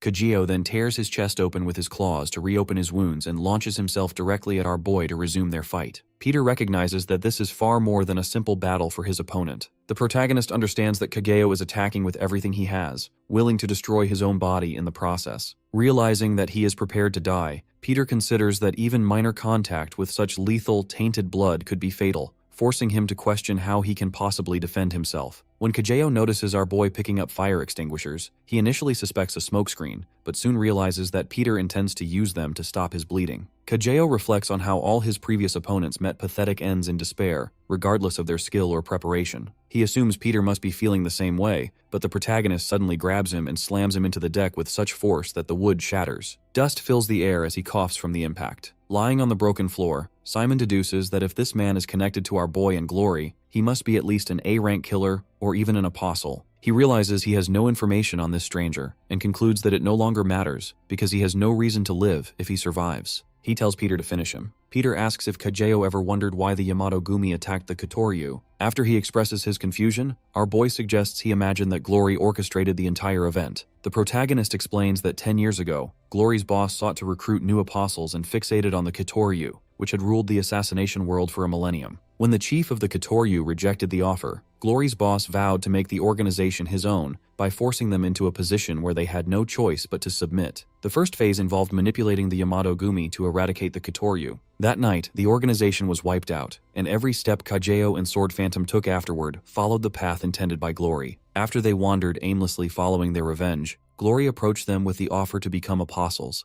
ultimately obtaining exactly what it wanted. Kajeo refuses to accept this, insisting that Peter is lying, but the protagonist tells him to ask his boss, Raphael. This name causes Kajeo to freeze, triggering a memory of when his boss offered him the title of Apostle Simon. He had refused, stating he lived only to serve Sword Phantom. The boss then proposed giving the title to her so he could continue serving her without betrayal. Back in the present, Kajeo struggles with the possibility that their lives were manipulated from the start. He feels a deep sense of regret, realizing that if Glory had never intervened, Sword Phantom could have lived a different life. Overwhelmed with rage, he wonders how the man responsible can sleep peacefully. Noticing Kajeo is pushing past his physical limits, Peter warns him that this overexertion will lead to his death. He counters by warning our boy that his friends are in grave danger from pirates, and that the cruise ship is sinking. He tells Peter to leave if he wants to save them. At the evacuation area, the Dako brothers are urging passengers toward the lifeboats when armed pirates arrive, order the crowd to stop, and command their men to fire on the boats. Panic ensues. Junior asks Biggie for a plan, but the brother realizes that with too many enemies and only 2 of them capable of fighting, any attempt to intervene will result in everyone dying. Biggie encourages his brother not to lose courage, and Junior responds that they should be saying the same to each other. The pirates grow cautious, recognizing the brothers are skilled, and threaten to shoot at any sign of movement. Chairman Choi attempts to negotiate, offering an astronomical amount of money for their lives, but the pirates refuse, stating they will not be fooled again and that they only want his head. Seeing no hope for peace, Biggie tells Junior he has been the best brother, and he replies that they will meet again in heaven. On the deck, Kajeo demands to know why Peter remains instead of leaving to save his friends. The protagonist calmly explains that a glory killer is already among them. Kajeo argues that even a killer cannot survive a barrage of bullets, but Peter notes that there are extraordinary individuals on board. Simon realizes who he means. The scene shifts back to the evacuation area, where every gun held by the pirates is suddenly sliced in half. Standing among them is the spiral swordmaster Simon, who has regained consciousness. Despite having only one arm, he cut through the firearms with incredible speed, leaving the Dako brothers, the chairman, and the pirates stunned. The pirates realize he is alive and decide to maintain their distance to gain the advantage. Simon lets out a quiet sigh as he remembers a conversation with Peter years ago. Our boy had asked about the worst-case scenario for a swordsman, eventually asking what the teacher would do if he lost an arm. Simon initially joked about killing himself, then suggested he would open a noodle shop. Later, Peter had intentionally broken his own arm to force himself to train with only one. Simon had told him that while logic dictates a swordsman needs 2 hands, he intended to surpass those limits and perfect a new spiral sword technique. Back in the present, the spiral swordmaster swings his sword with his remaining arm and unleashes a powerful left-handed spiral slash. As the technique tears through everything before him, he proudly declares that he has perfected his new move just as he promised Peter he would. Once the chaos settles, Peter confirms that everyone aboard the ship has escaped safely. The Ghost Cruise is destroyed, which successfully wipes out the second base of Glory. On the yacht, the Dako brothers stand before the spiral swordmaster, Simon, with visible reverence. They introduce themselves as Biggie and Junior, expressing their disbelief at meeting an actual apostle in person. The brothers have long dreamed of achieving greatness like him, and the reality of the encounter leaves them stunned. Simon offers a modest, awkward smile, suggesting they do not need to make such a scene, but the protagonist quietly leans in and tells him to simply play along. The brothers continue their praise, with Biggie noting that Simon's swordsmanship is peerless, and Junior adding that the techniques they witnessed were breathtaking. The Spiral Swordmaster playfully asks if that is how he is truly perceived, and our boy whispers for him to keep up the act. When the brothers ask if he has ever met the legendary Peter, repeating rumors about his ability to destroy entire cities, Simon laughs at the exaggeration. He jokes that moving mountains is more in line with Peter's capabilities. The brothers find this hilarious, leading our boy to quietly reflect on the fact that they never seem to laugh at his own jokes. Simon then puts his arms around the brothers and claims he recently spoke to Peter about them. The brothers are electrified, desperate to know what was said. The Spiral Swordmaster winks at Peter before telling them that the protagonist believes they have the potential to become apostles themselves. The brothers erupt in cheers for their hero. Shortly after, Chairman Choi approaches Peter, who insists he is fine despite the chairman's suggestion that he should rest. The businessman declines a break for himself, explaining that his life in the weapons industry has required him to build significant stamina to survive. Simon interjects to warn the chairman that assisting them will make him a target of Glory's suspicion, but Chairman Choi remains calm, noting that Glory still believes he is away on business. Peter gazes out at the sea, contemplating the situation. Out of thousands of islands in Korea, Yu-il is among the most isolated, yet Glory tracked Simon there with ease. Our boy realizes Glory must have known about their alliance all along. He concludes that while Raphael is undoubtedly furious over his latest humiliation, this is only the beginning of a much larger conflict. Later, at Jiwon's house, she greets Simon with a mix of affection and biting insults, teasing him for looking old and smelling like a man past his prime. The Spiral Swordmaster reminds her of the days when she used to chase him, calling him more handsome than any movie star, but the blind woman dismisses it as a thing of the past. When he playfully cries out that her teasing is physically painful, she points out the absurdity of his claims since she is only patting his back. The mood shifts when Simon asks what Raphael is truly planning, citing the recurring schemes at Yonggwang Hospital and the Ghost Cruise. When he asks if Peter and Jiwon are ganging up on him, the host explains that Raphael's ultimate goal is the total elimination of Peter and everything he represents.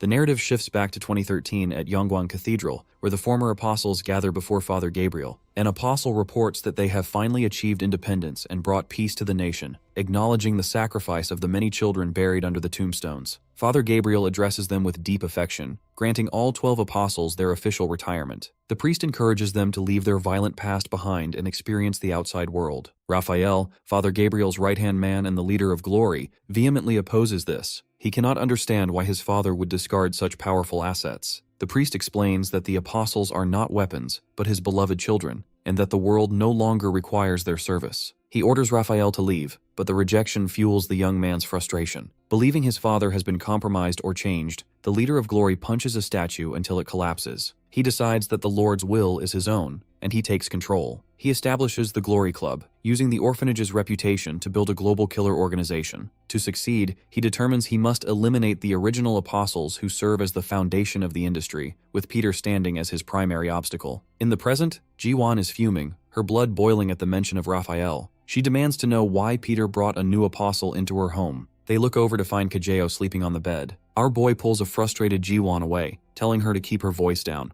They wonder what to do when Kageo wakes, and Peter assures them the target will not be hostile. Simon jokes that he will not be hostile toward the hostile either, earning an annoyed glare from the woman. When they realize Kageo is already awake, Jiwon prepares to kill him, despite Peter questioning her confidence in a fight while she is blind. Simon offers to protect her, but she insults his one-armed status. When they enter the room, they find it empty. Kajeo has disappeared despite his injuries and the heavy tranquilizer. The protagonist calmly states he is not worried because he knows exactly where the injured man has gone. At Raphael's headquarters, the leader sits with his new apostles, frustrated that they still know nothing of Peter's true identity, despite his involvement in recent events. The new recruits bicker among themselves, mocking each other's focus on fitness over combat skills and trading threats. Raphael eventually demands silence, reminding them they are the world's strongest. Suddenly, the door is smashed open. Kajeo walks in. Raphael is stunned to see him alive and asks about Peter. The intruder ignores the pleasantries and asks a direct question. Was it Raphael who orchestrated the destruction of the Kitoryu? Kajeo recalls how Sword Phantom had trusted the leader, unaware that he was the one who destroyed her life. The villain does not deny it, but argues that it is unfair to blame him. He tells Kajeo that Sword Phantom brought her fate upon herself by choosing to become an apostle. The warrior, who had desperately hoped for a different truth, clenches his fists. He stands before the apostles and gives them a 10-second warning to leave the room or die. Raphael tells Kajeo that he fails to grasp the reality of the situation. The former points out that none of the apostles show any intention of leaving, which makes his opponent's stance futile. One of the apostles scoffs at Kajeo for making such a scene, reminding him that he was nothing more than a struggler before rising to his current position. The gun wielder agrees, calling the man's behavior unpleasant and demanding he get over it. Another apostle urges the group to go easy on him, noting that the former member fought hard to get where he is, and suggests they settle their nerves over a cup of tea. However, one member immediately refuses, declaring he will not share a drink with someone so disgusting who smells of blood. Kajeo realizes he is trapped and, accepting his fate, vows that even if he is buried tonight, he will take all of them down with him. As our boy advances, an apostle attacks, warning the target to stay quiet because his arrogance is becoming intolerable. Kajeo tells John to enjoy his laughter while he can, warning him that a single drop of his blood is enough to kill him. The assassin acknowledges the potency of his opponent's blood, but remains unfazed, claiming that the target will never manage to get a single drop on him. Kajeo prepares to strike, noticing that John is focused entirely on avoiding contact with his blood. Seeing this distraction, the protagonist attempts to attack from a blind spot. The assassin moves quickly and lands an attack, believing he has eliminated his opponent. Kajeo realizes he only survived because the enemy had been positioned behind him, and our boy notices that the attacker used a shield to block the counterattack. Meanwhile, Kajeo realizes he has lost too much blood and reached his limit. Our boy determines he must retreat to recover so he can eventually fight them again for the sake of the sword phantom. As the warrior leaves through a broken window, one apostle assumes their bullying scared him off, but John insists they cannot let a traitor escape and should hunt him down. Raphael stops them, noting that Kajeo is merely emotional and that they will surely meet him again. As Kajeo vanishes, Raphael remains troubled, wondering how the escapee knew about the secret meeting between Bob and Peter. Since the rogue has no connection to Nathaniel, the strategist concludes that Peter must have a powerful accomplice providing him with resources. Raphael turns his attention to the chairman of the Deha group, who had been rumored to be on the cruise despite showing no prior interest. Recalling that the chairman had avoided a meeting by claiming to be on a business trip, the masterminding apostle suspects the man is assisting Peter. Deciding the timing is perfect, Raphael notes that he needs a new weapon warehouse and sets his sights on the Deha group. Raphael tasks John with the hit, reminding him that since he successfully killed Father Gabriel, eliminating Chairman Choi should be simple. When the killer expresses confidence despite the elite security, his commander recognizes his readiness and orders him to proceed. Elsewhere, Jiwon, Peter, and Simon watch the news, which reports a mysterious, panic-inducing graffiti message left on the Deha group building. The technician finds it impossible that an intruder could scale such a tall building, but Jiwon reveals it is the work of an S-rank assassin and former Pistol Zone member who has come out of retirement. The protagonist confirms that this is the same man who assassinated the Apostle of Honor, a figure known as Alapidi. The scene shifts to a heavily guarded room filled with weapons, where a man panics, convinced that Alapide's mark means his death is imminent. Guards and the man known as the former Apostle John arrive to provide protection. The veteran introduces himself, boasting of his age and a perfect success rate in assassination. He suddenly stops, realizing the situation will end sooner than expected because their killer is already standing in the room. John attacks Alapide with a blade, but the assassin blocks it easily. The target notes that it was easy to spot his attacker hiding among the uniforms because of his distinct scent. When guards shout to catch him, the lights go out. In the ensuing darkness, John orders everyone to stay close to their charge, but gunshots begin to ring out. Alapide realizes the commander is using the muzzle flashes to reveal his position and praises his skill. John remains confident in his years of experience, but as he uses night vision to hunt through the silence, he finds he cannot sense the assassin at all. The infrared cameras fail to detect any heat, and Alapide seems to have vanished completely. A knife appears to float in midair as Alapide moves, striking without being felt. John fires blindly into the dark, trying to track the ghost's voice. Back with their group, Simon struggles to understand how an assassin could bypass their advanced camera systems. When the tech expert suggests that someone as skilled as John could not be taken down by a simple attacker, Peter explains that the true terror of Alapide is that he always leaves a mark for his chosen victims. Our boy concludes that if the mark was left, Alapide has already decided that they are his next targets. Simon tells Jiwon that he does not have much time left and has one final question for her. He waves his hand in front of her face, wondering how she manages to help the protagonist with a computer when she is blind, as he believes using a computer requires sight. She loses her patience and threatens to cut off his other arm if he continues to pester her. She points to her ear and explains that she uses a screen reader to hear everything happening on the monitor. Although he questions why she would even need to look at the screen, she explains that while she lacks sight, her other senses have become significantly sharper. Impressed by her dedication, the former apostle thanks her for the explanation. Jiwon warns him that once she is finished, she intends to chop one of his fingers into pieces. When Simon jokes that Peter now views her as his sidekick, she smacks him on the back. He cries out about his arm, but she reminds him that she hit his back. not his arm, and sarcastically asks if he is actually the one who is blind. Peter interrupts their bickering and tells them to sit down for a serious discussion. He explains that Raphael will undoubtedly take more drastic actions moving forward, which will endanger them as well as the former apostles. Because the protagonist believes Raphael and his men will actively hunt down and eliminate the previous apostles, our boy asks Simon to locate them first to ensure their safety. Although the brother is not overly worried, trusting in the other apostles' ability to protect themselves, he happily accepts the task and tells Peter to leave it to him. As Simon prepares to leave, he asks if Peter and Jiwon will be fine without him. She explains that because the apostle has been exposed to too many people, it is too dangerous for him to stay, and his sole responsibility is to track down the remaining apostles. Simon shakes our boy's hand and promises to stand by his side before departing. Peter and Jiwon arrive at the Deha Group headquarters to meet Chairman Choi. After the chairman thanks them for coming, the protagonist introduces Jiwon as his longtime friend, while she presents herself as his teacher, legal guardian, and a master hacker. She asks why the chairman chose Peter despite his association with Glory, noting that he could have recruited someone else with his vast influence. Chairman Choi explains that the recent incident solidified his decision. He notes that although our boy is part of Glory, he is the complete opposite of what the organization represents. Furthermore, the executive knew a conflict was inevitable because Raphael, the chairman of Glory Club, had always disliked the relationship between the Dai Ha Group and Father Gabriel, and he expected an attempt to seize control. Jiwon and Peter advise Chairman Choi to get some rest. As they walk through the corridor, the chairman's assistant explains that he chose Peter after witnessing his skills during the incident with Sangdo Park. However, she warns our boy to be extremely cautious of Alipidi, the world's greatest assassin, who has never failed a mission and is known for brutally killing his targets, including a former apostle named John. The protagonist concludes that operations within the Daiha group must remain secret because the chairman cannot trust Glory. The assistant mentions that they have recruited Escudo, Europe's top security team, to assist them. Costa, the leader of Escudo's A-team, approaches and remarks that Peter seems too young to be a killer for Glory. After accepting that they are partners, the leader tosses a pen to our boy as an introductory gift. The protagonist catches it easily and introduces himself as an ordinary bodyguard.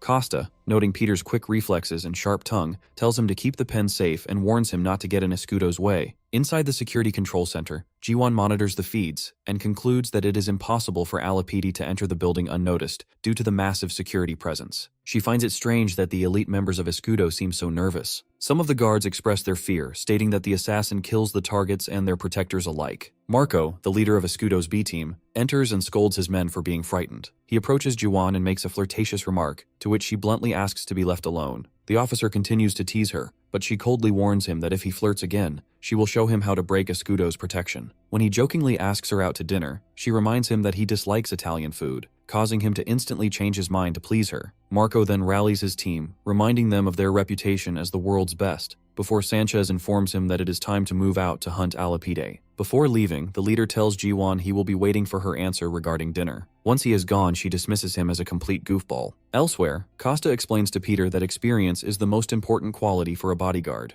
The protagonist observes the team's intense attention to detail, yet he feels something is wrong because there is absolutely no evidence of an intruder. He begins to think like Alipide, wondering how he would infiltrate such a secure facility. Our boy realizes there is only one logical way to bypass an airtight system. Suddenly, gunshots ring out on the 36th floor. Costa quickly issues orders for his teams to respond. Peter follows the others to the scene, where a guard discovers a headless corpse. They soon realize the victim is Marco. Costa is stunned, unable to understand how someone entered without being detected, and orders everyone to check on Chairman Choi. Peter explains to Costa that his earlier assumption was wrong. Since there has been no trace of outside entry for 2 days, our boy concludes that Alipidi has been inside the building the entire time, disguised as a staff member. Everyone's phones then receive a notification containing a video. The footage shows the hallway in darkness, where Marco is suddenly dragged away by an unseen figure. The protagonist recognizes the attacker as the assassin and realizes he is an exceptionally meticulous and confident opponent. Although Alipidi is currently hidden, the video ends with a message written on the victim's face, declaring that no one will leave the building alive and challenging Peter to a duel.